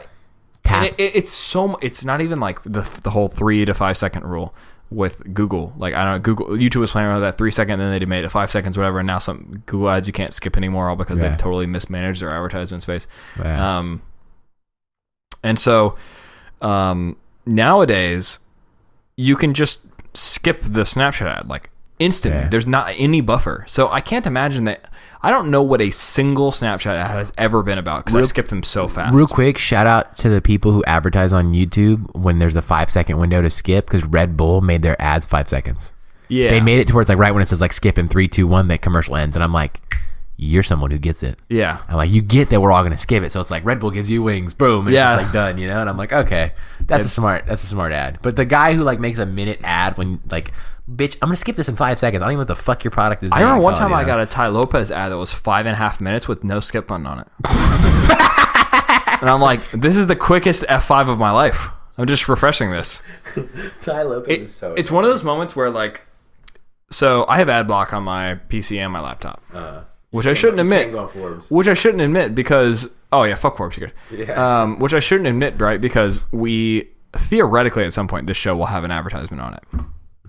So I hate ads so much you wouldn't even watch your own. Yeah, so it's like, but I get it. If you got ad block on your computer, I totally fucking get it because I turn my ad block off for 1 second. Like, I was thinking to myself, I turned my ad block off because I wanted to read an article, and I'm like, nah, it's not so bad without ad block off. Whatever, I'll go back to YouTube and I'll like watch some content from like some people that I actually really like, and I'll support them. So you can't watch certain YouTube videos with ad block or something? No, you can. Well, nowadays the NBC YouTube channels and shit have figured out a way so that if you try to watch their videos online with ad block on, you'll just get a black screen with audio. Yeah. And I don't know if it's them doing it on purpose, but it very conveniently happens only on major network videos. Which I'm sure because they have partners. Yeah. Holy fuck. Yeah. Why? What? I'll get to it in a second. Anyway. But I'm thinking like I'll go on the internet for a day without ad block. I haven't done it in a long time. Like I'll see what it's like. You know, maybe I'll like watch some channels I like, support some people, even though it's really minuscule. Like I'll watch their ads, whatever. Even though nowadays it seems like almost every video gets claimed by some other party, and the YouTubers that are making the videos don't actually make any of the money anymore.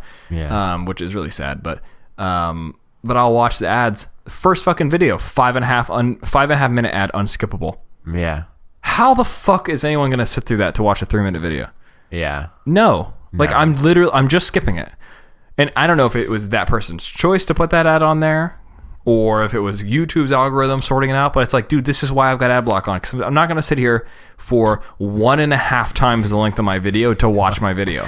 You know, could you imagine sitting down to watch a 90-minute movie? And you had to watch an hour and 20 minute like a preview? Yeah. Yeah. Nah, you have to watch a 2.5 hour preview. Yeah. It's insane. And so, but anyway, what happened to YouTube, man? It's just a bunch of Jimmy Fallon and it's a bunch of talk shows with like, I think Bo Burnham summed it up really well. It's like a bunch of talk shows who get celebrities on, like, watch them throw a bag of Skittles at a fucking basketball court, you know? It's, and he brings it up as, it's just, let's watch God be a human. And that's all the bit is.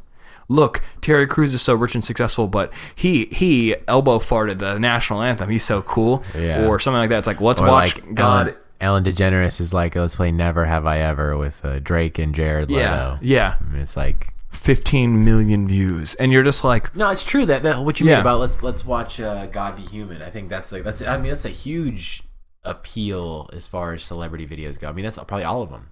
Like singing in the car. And so he was like, do you remember Mockingjay 2, or do you remember Jennifer Lawrence's lip singing? He goes, because that's what she did to promote that movie. Yeah. So do you remember the movie or the lip singing more? And he's like, I know which one you remember more. Yeah. And he's like, so when did the space become? And Bo Burnham got to start on YouTube, so he's pretty passionately connected to all of it. But he's like, I couldn't make it on YouTube nowadays because the Discover Channel is a bunch of NBC shows. It's Stephen Colbert, it's Jimmy Fallon, it's James Corden, fucking the dude from SNL who's no one's name remembered because he refuses to do that dumb shit with his Gus, it seems. You know, it's like, it's whoever can fake laugh and be the most bombastic and sing. It's all about singing and this, and it's just like, what happened? Where's the fucking... Well, YouTube is where those talk shows live now, because if you look at the ratings for the Tonight Show, I'm just throwing a number out, let's say it gets 1 million views, which would be huge, right? It's a big rating as far as like 1 million, or maybe that's a lie, it might be more than that. But probably more than that. For sure, because 1 million, it would probably be like 4 or 5 million. Yeah. You know, but... I think CNN on an average night gets like 1.2 million or something like that. Yeah, and but the YouTube video, like, used to have like 20 million. So it's like, the studios are finally wised up to know, like, this content is going to live online forever. You know, TV, it's just going to come and go. You can DVR it, but come on, let's be real. Like, most people pull up your phone, boom.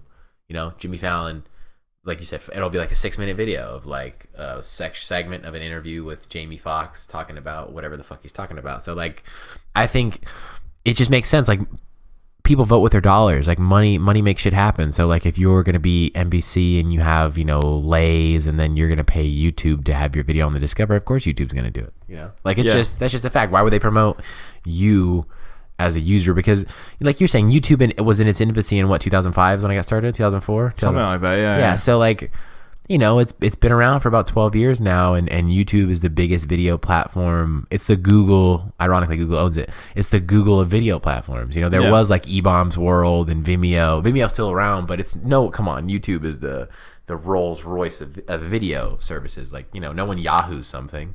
It's Google it. Yeah. So at this point, it's just, you know, it is what it is. Like, it just, after a certain amount of time, it's just a commercialization of it's just sad though, because it's like, you go on the YouTube trending page. Like, if I go on the YouTube trending page right now, it'll be NBC, SNL. You know, there won't be any of this original content. It'll be like makeup people, and then like the video. Have you seen those weird kids videos where it's like Elsa versus Black Spider-Man, and they like dance around for 3 minutes, and it's like there's no words in it, and they're like really bad acting in a backyard, and it's got like 50 million fucking views. Have you ever seen those things? No, I did see that Logic go shopping with a Complex today. Oh, congrats, Logic went shopping. Oh, the gorillas polishing a rusty knife. Look, that might be interesting, maybe. Yeah. Last week tonight, Breakfast Club. Oh, for sure. Complex. These are all just a bunch of fucking people who have platforms outside of YouTube that now people are just watching on YouTube. Yeah, for sure. Like, these are just the top 5 we rattled off, you know? Like, I just rattled off the top 5. That's all I did. Yeah, I see. I don't ever go on the trending page. I didn't even know this existed. When you scroll down, that's when you start to get into it. But then you got The View, NBC, Alex Jones, BBC, NBC, Entertainment Tonight. Bunch of intergalactic child molesters. Alex Jones is the only real one on this list, because he's the only guy that's like straight up, like, he's got no network backing. So like, when you... But look at this. No, isn't he on CNN now or Fox? Like, they offered him a position or some shit like that. Maybe. But it was before like the Joe Rogan interview though that like blew his lid. But he's taking over for Bill O'Reilly. That'd be great. That'd be so funny. I would tune in. That'd be so funny. But you see this, right? It's like these are all major network channels. Yeah, well, unless you're a makeup artist or you're unless you're a makeup artist or you're one of these fuckers. Which, let me show you. #FitnessFam. No. Like Elsa. Oh, like just kid videos. Spider-Man, Joker. Let's type this in. 6 million Webs and Tiaras Toy Monster compilations. Frozen Elsa Coca-Cola bracelets with Spider-Man. 3 million views. 4 million views. Let's click this. Is that a dildo in her hand? Look at this. It's just a bunch of fat cunts in outfits. What do they do? Just hanging out? Yeah. Look at this. Toy Frozen Elsa Anna. Look at Spider-Man checking that ass out right there. Shout out Spider-Man. 15 million views on this. I wonder if that guy's getting... I think he's getting cake or no. You think he's banging him or no? I don't fucking know, dude. But look at this. Look at these thumbnails. Where are they recording at? That fucking house is fat. That's a dope-ass house. She farts in his face because kids, you know? I guess this is the shit... This is the same image. This chick's ass is sticking out. Look at this fucking bitch ass Hulk right here. I mean, I know this is terrible audio content, but yeah, it's just horrible. But like, type in the channel. The channel we're watching is called Toy Baby. Look at their thumbnails. What? That's what's selling on YouTube right now. Yet someone making a fucking video about, I don't know, news gets copyrighted, gets blacklisted, gets demonetized. I bet you all of this shit is monetized. Oh, for sure. There's no way. All of it's monetized because these are kid characters and it's kid friendly. And there's an Elsa with a fucking fat photoshopped ass and mega titties sticking her ass in Spider-Man's face, and that's the thumbnail. Yeah, it's a kid content thing, so it's all advertiser friendly, you know. And this is what's happening to.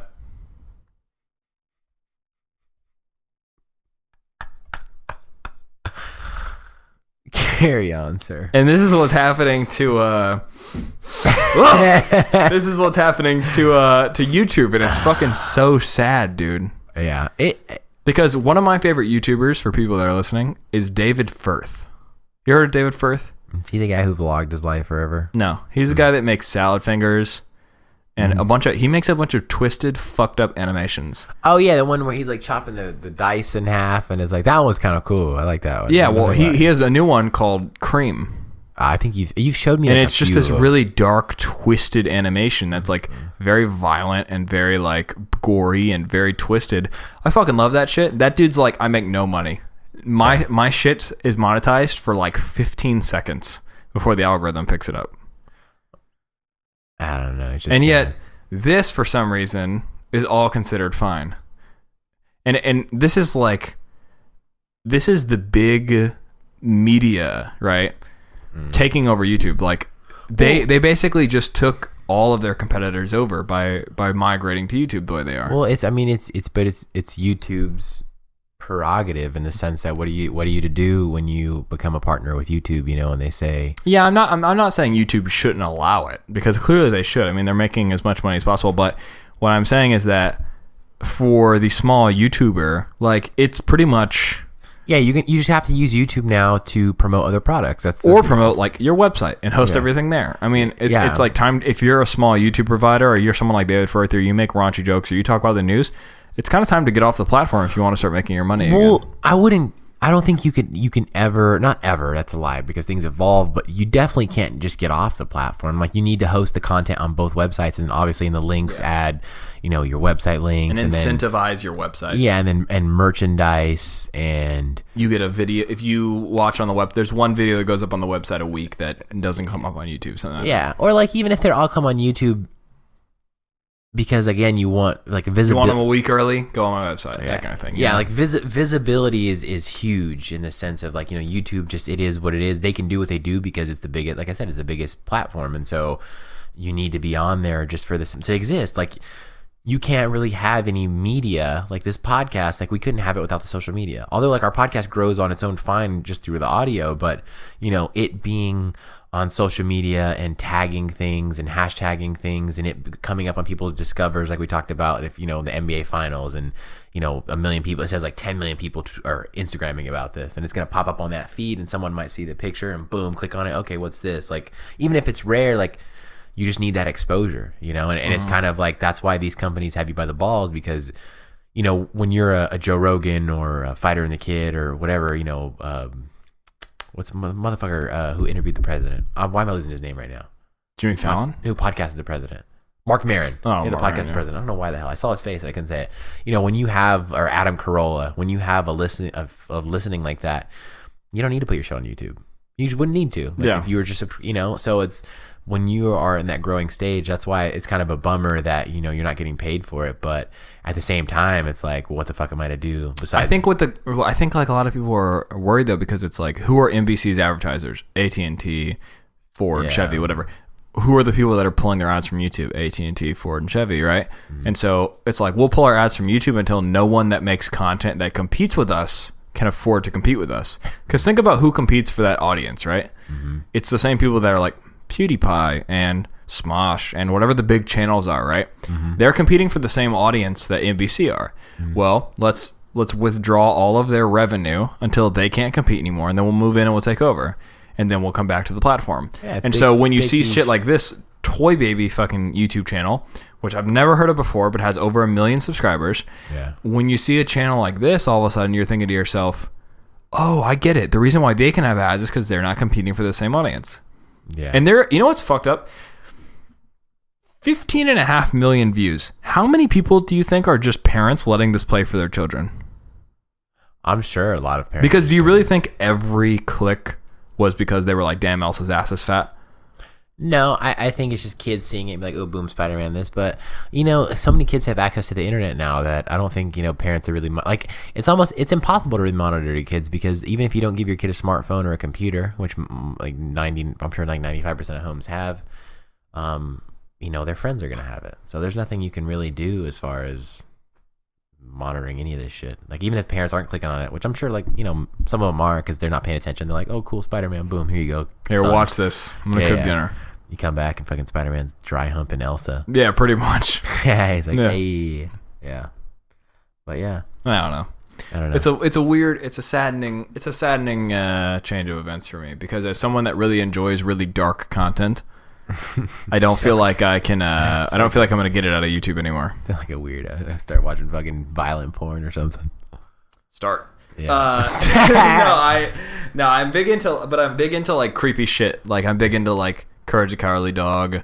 I used to be so scared of that cartoon. Yeah, and like David Firth, and I'm big into that kind of like grittiness, you know, and I really like that kind of stuff.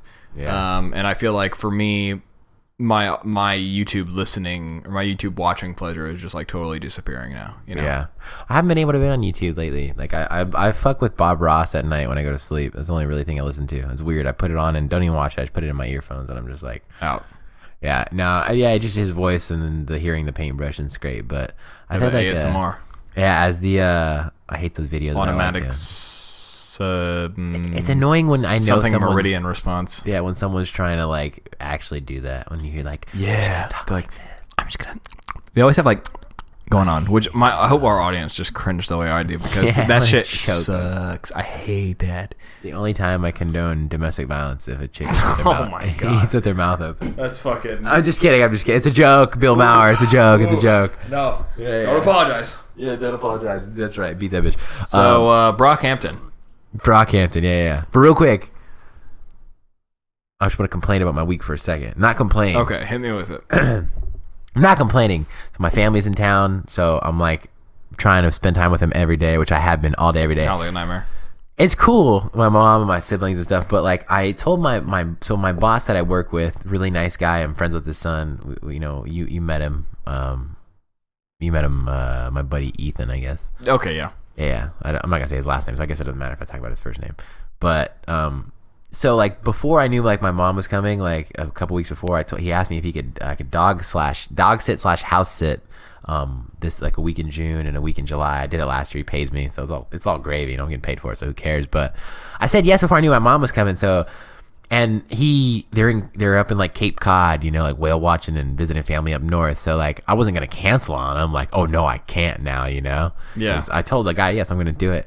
But it's such a bitch because he lives like 10 miles from here. So it's like I stay there at night. Like I'm gonna leave here, go there, take the dog out, obviously, sleep there, take the dog for a walk in the morning, then come home, hang out with like my mom, like the kids. We always do shit every day. So like go out for like 5 or 6 hours, go back, take the dog out, go back home, hang out, go back, feed the dog, take it out, and then I won't have to be back till nighttime, But it's just like fucking A, It's like, God damn it. I mean, I like doing it when it's just house sitting because it's fun to be somewhere else for like a week, and like I come home obviously every day, but like to eat and shower and stuff. But just make sure that things are running and no water's leaking or I go there and just kind of hang out and stuff. But it's just been like a busy week, and then plus like on Thursday I'm buying a new car, so like I feel like a grown ass man now, and I'm like not liking it.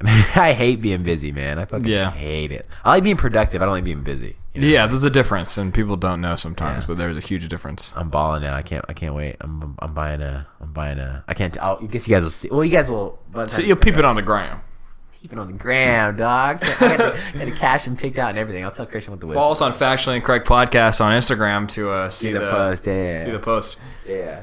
So we got Brockhampton, Saturation. Yeah, that's the album, right? Brockhampton Saturation. Yeah, it's a group of 39 members. Yeah, 55. It's a fuck ton of members though. If you go on, there's like a Twitter list of members for them, and I don't know what it is, and they're not labeled, so I don't know. But I'm pretty sure there's 12 people in the house. I know like 4 people of the ASAP mob, like Ferg, Brocky, obviously, Ant, Nast. I heard Nast, and then 12y. I've heard just, and of course everyone knows that there used to be Yams. Yeah, there's like 3 other ones, and it's like but they probably don't work on music, do they? I don't know. I've never heard like any songs by like 12y. I've heard like Nas like on a feature, and I've heard 12y like mentioned a few times. There's really only one ASAP member. Well, Rocky and Ferg, I think, are both a big one. Yeah, but Ferg is so consistently trash to me. Yeah, but he's still huge as far as an ASAP member. First, I want to talk about that. Rocky fell off. Yeah, big time. Like, where's he been? Like, because I saw a clip of like the Peso video, and then it was like Long Live ASAP, and I was like, when he came out, it was like Kendrick and Rocky came out like around the same time, and it was like he was like one of the leaders of this new quote unquote golden era of hip hop, and then like He did the first album, and he took like a year, almost like 2 years for the second one. Came out 2015. Yeah. The first one came out January 2013, I remember, because it was New Year's, like right after New Year's. And then like 2015, early 2015. And then like, I mean, they came out with like the ASAP tapes, but he's done a horrible job of keeping up with it. Yeah. Yeah, and you're not a Kendrick to where like you're going to drop an album and it's going to be like... Especially because your last one wasn't incredible. No, it was Long Live Love or Long Love ASAP. Long Love ASAP, Long Live Love, whatever it's like. Because it's like Long Live ASAP. Long Love. Yeah. Yeah, see, you see the problem with these fucking titles? And the fact that like the whole thing was like a trippy vibe and you're singing on all the songs. It's like... Yeah. What? It's like Jeezy releases an R&B album. You're like, great. Never listening to that. You know what I mean? It's pretty much... That's how it felt. And so... Well, he's done a horrible job with features too, though. Like, he's not been in any features. Yeah, and so he finally comes back with Raph. Yeah, he does like he did like Lamborghini High and like those that was kind more of of an tracks. ASAP project. Well, yeah, it makes sense. But he like didn't. It's like Cruel Winter. But it's just so stupid because like he gave up his position. Like he gave up like he was like ASAP Rocky got mentioned in the Control verse. You know, like at the time he was like a big rapper. You know, like he was huge. And then it was like ASAP and TDE. I remember like him and Schoolboy Q did a couple songs together that were both fire. And like he was kind of like moving in that circle. Like I know he went on like a huge tour. And then like, he just like, I remember he like went to London, I guess, to do his second album and like pulled the Kanye West and like shut off. Like, but you're not Kanye West, bro. Like, Kanye West can do that because when he drops an album, it's going #1. Yeah, because you forgot about a little album we like called Graduation, another little album we like called AOs and Heartbreak, another little album we like called College Dropout, another little album we like called Late Registration, and My Beautiful Dark Twisted Fantasy. Yeah. That's why you can shut off for a little bit. Yeah, a year and then come back with a masterpiece. And when you got a mixtape that just has a bunch of like white girls sipping lean with gold grills in their mouth. Yeah. And you're like, pitch your voice down. Yeah. You're doing that? He had that by the balls though, like that, like, pull up, like that voice is like super ASAP. He had that voice. And he had that that like new trap, like the future trap kind of sound. Yeah, and he let it go. Like it bugs me. Like the sound that you hear Bryson Tiller on now used to be an ASAP sound. Yeah, Bryson I think is a little more melodic, but yeah, I understand. Yeah. He can sing. ASAP can't really sing. Do you think Bryson Tiller is gonna slowly take Drake's spot over?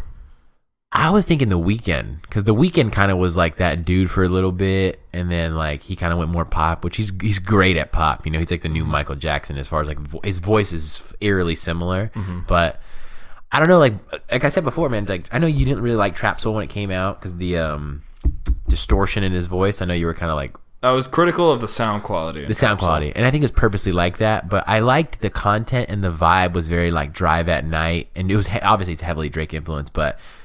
He's a better singer than Drake, obviously not as good as a rapper. So like when Drake tries to sing, it's like he is to singing as Drake is to rapping. It's like he's way more singer, but I mean he's doing a great job. I could see someone like you heard Frank Ocean's voice on rapping. Yeah. I could see Frank moving into a spotlight, but he could never be as commercially successful as Drake could. No.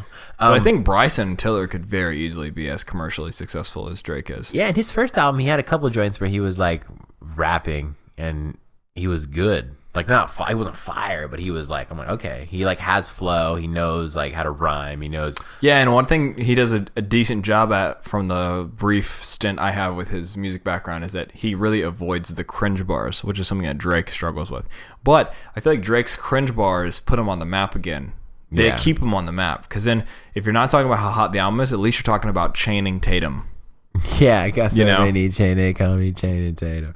Yeah, he doesn't care. Drake, I like that. Pop Style was one of my favorite songs on that album, just as far as like the darkness of it, like the trap. When I first heard it, I was like, fuck yeah, this song is hot. Yeah, I don't know. Bryson Tiller, I think, he's on his way. Yeah, he's definitely this next album. I was again another situation. This album cover though looks like a fucking Usher album cover from the 80s or some shit though. I haven't seen it. It looks lame as hell. Yeah, the first one was cool, it was like red and shit. But he was another guy. Like he dropped that song, that album Trap Soul came out 2015. You know that, like late 2015.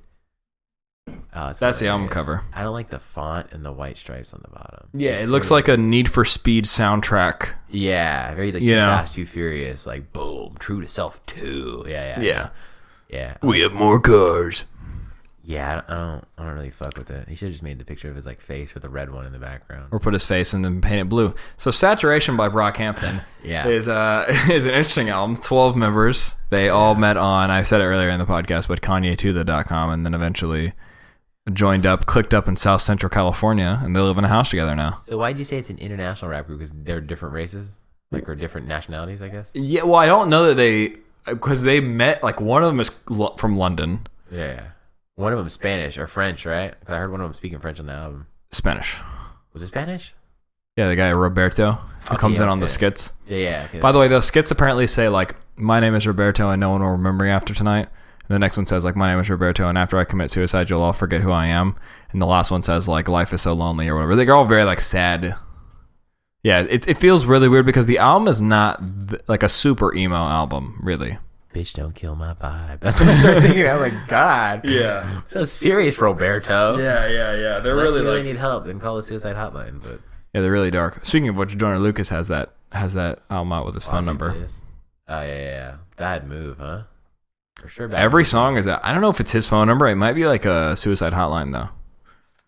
He bit Logic's flow. And I mean, I guess whatever more suicide prevention songs there are out there, the better, I guess. But anyways.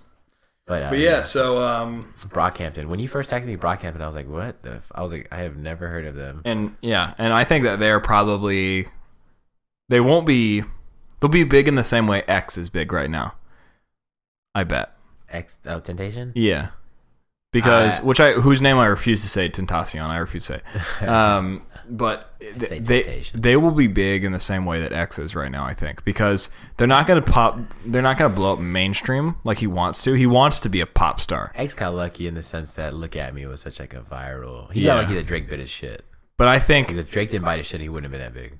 True as well. Yeah. And I think that right now there's a lot of hype around Brockhampton. Like there are people like Anthony Fantano did his review. Big Quint reacted. Sean C reacted. Like all the Tabby reacted. Like all the big reaction channels are reacting.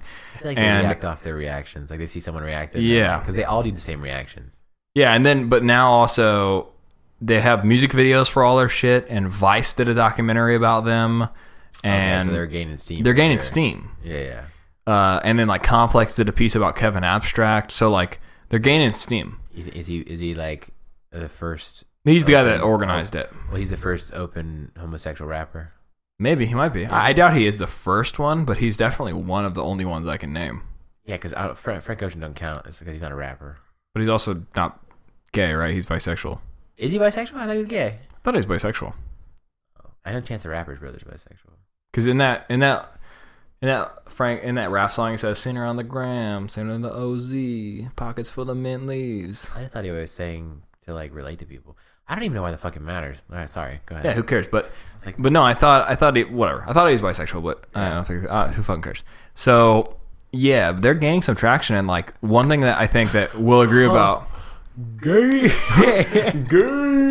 No, one of the things that we'll be, I think, talking about like later when we get to the album, but it's like they make really quality shit, which is really important because when people discover, one of the things that is incredible for 12 kids living in a shitty house in Southern California is that the quality of their stuff is really high quality stuff. It's like a fucking nightmare. Yeah. South Central is not nice, and you got 12 grown ass men in a house. I guarantee it ain't big. It's not that big. It's a one story. Yeah, I mean, just like the way like how a lot of houses in Southern California were built in like the 40s and 50s, so like they're unless you have like a newer home like Malibu or just nice areas, but South Central is not a nice area at all. So it's like it just sounds like a horrible 12 dudes. Like especially if I didn't know these guys and I met them on a forum, I would not be that brave. Yeah, one of them dropped out of college. Yeah, to join the group, you know. Are all of them featured on this album? Well, not all of them make music. Okay, so like producer, video editor, and stuff like that. Yeah, like, clothing design. One of them's their manager. I guess that's kind of cool. Yeah, to be a part of like to actually be like, no, I'm a part of this group. But I feel like I'm not trying to wish any bad voodoo on them, but I feel like ego is gonna get in the way of this somehow. Yeah, probably. That always happens, right? Like you just 12 seems too many. They have a interesting song that didn't make on the album called "Lamb." And it has Roberto in the beginning. All their music videos have that Roberto character in the beginning. He says like, "Hola, mi amo Roberto. Yes, mi familia." and they had this song where it says like, "If I die tonight, I hope I didn't die some guy," or something like that. Like look up in the stars and be no one's anything or something like that. Yeah. And then they all like they do a auto-tune ballad, like all of them sing on it. And it's a very like really happy song. They're all dressed in white and they look like angels and it's really cool. Yeah. But they have another song called Dirt, which made it on the album, I think, right? Dirt. I've been riding around with my people. Yeah, I think so. Dirty South. That song. That song I think has the most of the members on it. Of any of the songs, because that has a guy singing and 3 choruses and like they have like a 4th post chorus, and so I think that one has like 5 people on it. But yeah, a lot of the tracks like don't have everyone on it by any means. Yeah, I was gonna say 12 is way too many. Like the Wu-Tang Clan had like 12, but there was always like 4 people. I think they do a good job, and I say this because I think because I don't know because I haven't heard all of their music, but I feel like. From what I've heard, they seem to be doing a good job with choosing who is on what track. Yeah, I don't. I've listened to the album once through, and then I heard the title track a second time. So I haven't like really like listened to like it over and over and over again enough to familiarize myself with their voices and be like, okay, that's that guy, that's that guy, that's that guy. But I mean, the songs were all very like I don't want to say cohesive because the songs were all different from each other, but like. No one sounded out of place where they were on the song. Like I was never like, oh, this guy shouldn't be doing this. Like even if I didn't like the song, like or maybe I didn't like, I was like, oh, I don't like that part as much. Like no one sounded out of place in my opinion. Like it was never like this guy shouldn't be doing that. You know what I'm saying? Like it's interesting. Like I thought it was refreshing in the sense that like when I was listening to it, like the styles changed so much and it was different than a lot like anything. I don't say anything I've ever heard, but like it was very different than anything like I normally listen to. You know? Yeah. Yeah. It's a really weird, eclectic, like you can tell they're all Kanye fans. Yeah, definitely. It's super eclectic. Like the album starts with a fucking Earl Sweatshirt grime beat, basically. Yeah. And then it ends with like this weird like guitar ballad, you know? Yeah, it's weird, man. I find myself like on all the albums, I'm starting to see a pattern. Like I fuck with the more like commercial tracks more. Always. Like for some reason I'm like on Denzel Curry, for example, like This Life, like I love that song, you know what I mean? And you were like, that's like the most commercial song on the album. I'm like, I don't know, I should fuck with it, you know? It's like my favorite, but same thing on here. Like it's supposed to be though. Yeah, I guess it's just like the more I guess because they're like more memorable in the sense. Well, on the last album, neither of us fuck with the most commercial song being Anita. Both of us fucked with like Wild Irish Roses or B-Roll or Black Scars or whatever. But one of the things that I thought was interesting about this album and that someone brought up was like that one track Bump, like bump bump in my trunk, the one with like the crazy fucking kick drum. Yeah, they brought up how the fact like the album started really hard and then it got kind of soft and then all of a sudden that song is hard as fuck immediately. Like the song starts with a kick drum. Yeah, it starts in the middle of a verse basically. Yeah, and then the chorus they strip everything away and it's just some guy singing. Yeah, and so they're saying that it's like someone had an interesting point that was like I think his name was Tabby on YouTube.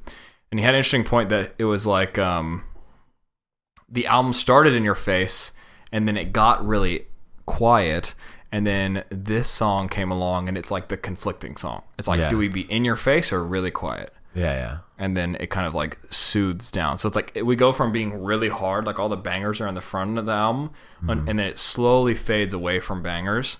But then there's that one track in there that's like hits you with the banger, but then the chorus is the quietest chorus on the entire album. And so it's like that confliction, you know. Yeah. It's interesting. I don't know if they meant it that way, but a lot of their music videos have a lot of metaphors and symbolism in them, and some of it's kind of heavy-handed. Like there's this one on gold, you know, keep a gold chain on my neck, fly as a jet. Yeah. The guy that says like rock the boat like a one-eyed pirate. And the music video, he's just like he put himself in a cardboard box and his head's breaking out the top of it. He like because he's thinking out of the box. Like that's the whole point of his symbolism there. Trying too hard. But yeah, for me it's like that's pretty heavy-handed. But there's a lot of that going on, so I wouldn't put it past them to arranging the songs in a very deliberate way. Yeah, I mean I'm sure I feel like I like symbolism. Like I'm a huge fan of like metaphor and symbolism and hidden. I like when it's like subtle though. When it's like subtle. I mean, not that I dislike them. I have never seen any other videos, so I couldn't talk on that. But like, I don't like when people are very like, I'm out of the box and look at me. I know, you know, I'm out of the box. You know what I mean? Yeah. Which I don't know why I'm hating on them, but like I was saying, my two favorite songs I'm kind of torn between. You might disagree with me. Are Cash and Swim. Very like. I would say they're mellow songs. They're more mellow than the other ones, you know. Mm-hmm. It might be Cash. Cash is probably, I like Cash a little bit more than Swim, but I fuck with those the most for some reason. Like I just love the it's not the singing, but it's like more of a calm. I feel like there's a little bit more guitar going on in the background. Like, yeah. How did you feel about their vocal effects on Tupac? The one that has like the a lot of in my past, like the really like high pitched chipmunky sort of thing. It was. It was certainly different. It was different. I don't know if I didn't like it. It was a little more abrasive. Like it just kind of came out of nowhere, and I was just like, okay, like I said, never having heard them, I was very not taken aback. I was listening to it, and I had it on, and I was like chilling, just kind of vibing to it and listening to it. And like when the different styles would switch, I was like, it was just like a different vibe. Like it wouldn't very go into like a different, like it wouldn't just mellow you into a different vibe. It was like, bam, now it's this, bam, now it's this, and that was interesting. Like my least favorite song on the album was this intro track. Not that it was a bad song. It's just like I don't like grime beats, so I'm impartial to that. Like I'm not a big grime fan. So like when I heard it, I was like, it's exactly the thing. I was like, sounds like some Earl Sweatshirt shit, you know? Yeah. And for me, I fucking love that shit. Yeah, it's weird because I'm not that I dislike Earl Sweatshirt, but I've never been a fan. People are like, you like Earl Sweatshirt? I'm like, nah, not really. Like I don't care. You know, it's weird, but yeah, that was my least favorite track on the album too. I think my favorite track on the album is probably Gold or Star. I think Star is really clever because they're all metaphors for famous people. They're all metaphor for stars. The whole point of that song is like, we're going to make a metaphor for everything. Yeah. But something about that whole like Jason Statham with the whip game. And Transporter, Yeah, and then he says, John Wick, I don't leave a witness. Yeah. And he goes, Chris Paul, I'm assistant, and Amir Gold, Blake Griffin. And then fucked with that one, the second he said that, Amir Gold jumps on the song. That's like the MC after him. His name is Amir Gold. Yeah. I learned that. And he says, Chris Paul, I'm assistant, and we're going to go 04 Piston. Amir Gold's Blake Griffin. And then he goes, I'm the Black Tom Hanks. I like the basketball reference when I heard that on the 04 Pistons. I was like, okay. Yeah. I was like, shit, killing it. Yeah. That it was really cool. Like I thought that part was pretty clever. Yeah. They have a lot. Ice Cube on a Friday. Yeah. The references were always cool. I picked those up, like just chilling, and like my ears would perk up. I'm like, okay, I hear that. I can't get you. Like I like when you know, rap music, I feel like it's not supposed to be anything, you know, it can be anything you want it to be, but I've always preferred, and I think you're in the same camp of like a mental massage, I like to call it, you know, like when you just, I love listening to tracks, like that's why I think we both like J. Cole so much, where it's like you just hear shit and you're just like, oh shit, okay, first things first, rest in peace Uncle Phil. And he's just going at it, and you're like, okay, like I just love what he's saying. So any kind of references like that. Yeah. What's even though at some point you're like, yeah. What's your least favorite track on the album? I think my least favorite track on the album is Don't you say it. I didn't love Tupac isn't really a song because it's only like a minute, but it's not a skit either because they labeled their skits as skits. Yeah. It's technically a song. I thought I'm gonna have to look at the track listing again real quick because, like you were saying before we started recording this, the tracks are all just one word, so they're very nondiscrete. You know, it's very much like how we had Smino album last week.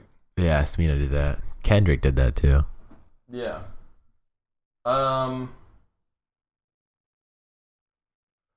You know, I didn't love Bump, really. Bump, yeah. Yeah, I thought that was like it was a cool concept, but I don't think the instrumental was the best for that. And I felt like it was sort of I don't know. It's like, it's not like there's nothing worse, but when you have a song that's supposed to hit really hard and then it doesn't hit as hard as it's supposed to, it sounds kind of goofy, you know? Yeah. But I really like the first line on the song, or the first line of the album as well, is I've got pipe dreams of crack rocks and stripper poles. Yeah. That's such a great line. Yeah. It's like you said, it's weird because it's between Swim and Cash, and like it's a little more upbeat than those two. So like it did feel a little out of place. It just kind of, I don't know, like, and also like you're saying this. I feel like the last half of the album really blended together for me as well, though, because I listened to the album before. Well, I listened to half the album before I ever recommended it to Alex for us to do this week. So, and all of the bangers, quotes, are like the first 4 tracks, you know, and so I listened to those on repeat a whole lot, and then before I ever got into the last part. So once I finally started getting into the last half of the album, I already knew the first half so well. Yeah. So yeah, you kind of had it. You haven't had time to live with the second half as much as the first one. But Gold was also really good. I really like Gold. Gold was very smooth. Yeah. Well, and that's why when I listen to albums, like, I mean, obviously you favor some tracks over other ones, but I try and listen to them all like like even if I listen to 1 through 7, I'll try to pick up at 8 when I go back, and just kind of like, so you kind of familiarize yourself with the album a little better when you do that. But it's tough to do though, because it's like, you know, you favor a track, you're like, also you don't have enough time to sit down for 17 fuck no tracks every day. Yeah. And also it depends on what you're doing, man, because like if I'm doing something while I'm listening to an album, obviously I'm just not, if like more vibey songs, you can get that better, you know, like if you're focused on something and you kind of what's the one that goes like na, na, na, na, na, na, that part on this song, it's like na, na, na, na, na, na. It's like that weird I have no idea. Yeah, see, that was the one where they used the chipmunk voice again from Tupac. I didn't love that song either. But even then, but here's the thing though, is we'll reveal in our review. I might as well say, what do you give it out of 10 now? Here's my problem. I've heard the album once, and I really listened to it, but I heard it once, so like I always feel bad giving an album a rating if you listen to it one time. But probably like, I mean, it wasn't a bad album. It just, because I feel like if I gave it a 7, that's way too low, and if I gave it a 8, that's way too high. So I'm probably gonna do like a 7.5. See, I'm gonna give it an 8 because I think it's a really good album. Yeah, there's not a song on this album I don't really like. It's more of just like the sounds that they chose are so eclectic that I inherently aren't into. I'm not into all the thing. So like their audience is weird because they're like, I like Earl Sweatshirt and pop boy bands. Yeah. And so it's like, that's just not me. Like, check one of those boxes off because I'm really not into both of those things. So when they have a song that's a very poppy song, and then they have it next to like Bump, or they have it next to like whatever, Crawl, or whatever the fuck the first one's called, Heat. When they have it next to Heat, then to me, I'm gonna favor Heat more than the other ones, and so that's why I've been kind of listening to the new Bryson Tiller album as well, is because it's one consistent sound, except for that one fucking dancehall track he had to do in the middle of the album, because everyone's doing that shit right now. You gotta do it. But it's the whole album is one sound that I'm really fucking into, except for that one fucking track. And then and this album is the antithesis of that. It's like, here's a sound you might be into, like crazy Earl Sweatshirt shit, then this bumpy shit, then this Bay Area shit, and then we're a boy band. Yeah. And we're singing pop. Yeah. Hello boys say, hello boys say. And you're just like, what the fuck is this? Yeah. It's really eclectic. And so not what the fuck is this in a bad mood, it's more what the fuck is this is in like every song you're like, let's find out. You know, I have no premonition as to what this could possibly sound like. You know, this could sound like anything on the fucking, this next song could be a country song and I wouldn't be surprised. You know, but somehow all the songs are good. Yeah. Like there's not a bad song on the album. I'm trying to get more conservative with my reviews because I've realized I give so many albums 8s and like 8.5. Yeah, I think we pick good albums though. I mean, if you really want to pick some shit albums, like let's do the Lupe Fiasco album next week. No, thank you. Yeah, we do. Because like I remember like I was talking about like 5 being average because 5 is the middle. We pick good albums though. Yeah, that's true. We cherry pick. We're like, we're cherry picking. If we did an album, let's say we did like a spin-off podcast where it was only hip-hop and all we ever did was do reviews, then there would be a lot more fucking 5s and 3s given out. I don't think I could do that. Like, I like us doing it once a week, but even then, I don't know if you feel this way, but sometimes I'm like, God, like I forgot we had an album review, you know, I gotta like brush up on it. But I'm excited about this next one. If I know we talked about, do you want to do the We're doing Vince Staples next week. There's no way we're not doing the Big Fish Theory or whatever it's called. Woke up in another man's main. Yeah. Sorry, woke up in another man's main, bitch. Yeah. Yeah, Vince, and that's That's like the only big release I can think of. I know Jay-Z's album coming out soon, but Well, Vince, and then we also had, obviously we had Bryson Tiller. We didn't talk about it, but then we're also getting oh fuck, aren't we getting something else soon? Another big release soon? Jay-Z. No, we're getting another big release soon. We're getting a Big Sean. Pusha T. No. I'm trying to remember what it is. I think we're getting like we're getting a follow up to something soon. I can't remember what it is though. Whatever, I'll tweet it if I can remember it, folks. I want to know. But yeah, what is it? God, we're getting a follow up to some album. Oh, isn't Eminem working on his new album now? Man, Eminem lost my attention in 2004. Yeah. I listen to old Eminem when I want to hear Eminem. That sounds fucked up. Oh, Big Mensa just dropped Chief Keef, Brockhampton, Big Boy.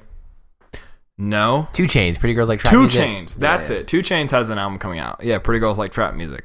Yeah, I knew we were getting a follow-up to something, and I can't remember what it was, but yeah, we're getting a 2 Chainz album, and he dropped... I guess it came out on June 16th.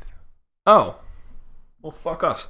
But yeah, that had 4 a.m. on it, and I thought that was a good song. Yeah, on the 23rd, we get Action Bronson. Oh, yeah, we get Action as well, the Blue Let Me Chip Breathe 7000. single. Yeah, Which apparently was DJ a freestyle. Khaled, Grateful. Yeah, executive produced by Assad. Assad. Did you see that picture of DJ Khaled talking to Beyonce, and he's like, when the twins gonna be ready? And she's like, oh, well, they're gonna be born. He's like, for the studio.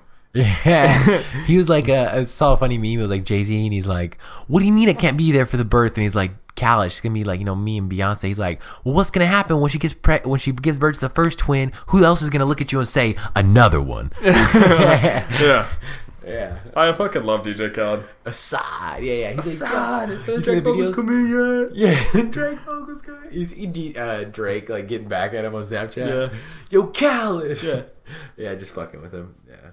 DJ Khaled is like the manifestation of happiness, like embodied, Yeah. He's just like, he's such a genius, the way he used Snapchat to market himself. Yeah. Because Major Key was like a huge album, because of that. I got the keys. I got the keys. The first, I keys. maintained the first 5 tracks on that album are fire with the Big Sean Holy Ghost track. Yeah, I Get the Keys, Holy Key, Drake for Free, Nas Jermaine's album Interlude. done, and Jermaine's Interlude. I was like, first 5, fire, and then after Yeah. that, I'm like, Yeah, you can keep the rest. Then you Yeah. got, like the Bryson Tiller, like the way it is, like people like that. It's like the single, but I'm just like, cut. After Jermaine's Interlude, I'm like, and cut. Yeah. We're good. That's it. That's the EP right there. I just might retire, man. Yeah. That's And he leaves you off, and everyone's like, what? Yeah, when that happened, Yeah. I was like, because he just like came out with I'm gonna not tour for like a long time. I was just like, what? Yeah. I was like, what the? I was mad for a second. I was like, you bitch ass. Yeah, then remember I told you, I was like, nah, you should take the time because he can have a kid. Yeah, and then he did. And I was like, all right. Does he have a kid? I think he's not, doesn't seem like the type who would like. He's not going to talk about it, no. Yeah. But it sounds like. Dude's got no Instagram. I think he does, but it's like, the label runs it. It's always like, it's only pictures ever I thought come that was out like when a it's fan thing. No, I think you're saying it's like J. Cole NC, but like pictures only come out when like an album, like it's the album release, or it's like tour dates. It's not his like he doesn't personally do shit on it, which is genius. Yeah, it makes you want it. Yeah, he's not. I feel like it's that's the goal. Right? Yeah, to get that famous. But anyways, we're 2 hours and 11 minutes. Well, this has been a long show. If you've stuck with us, why? If you stuck with us, then you're probably a fan. Listening. So follow us on Twitter, Podcast FI. Follow us on everywhere else, Factually Incorrect Podcast. Yeah, if you see me in the street, shit, don't look at me, bro. I'm too famous. No, I'm just kidding. I'm trying to blow up and pretend like I don't know nobody.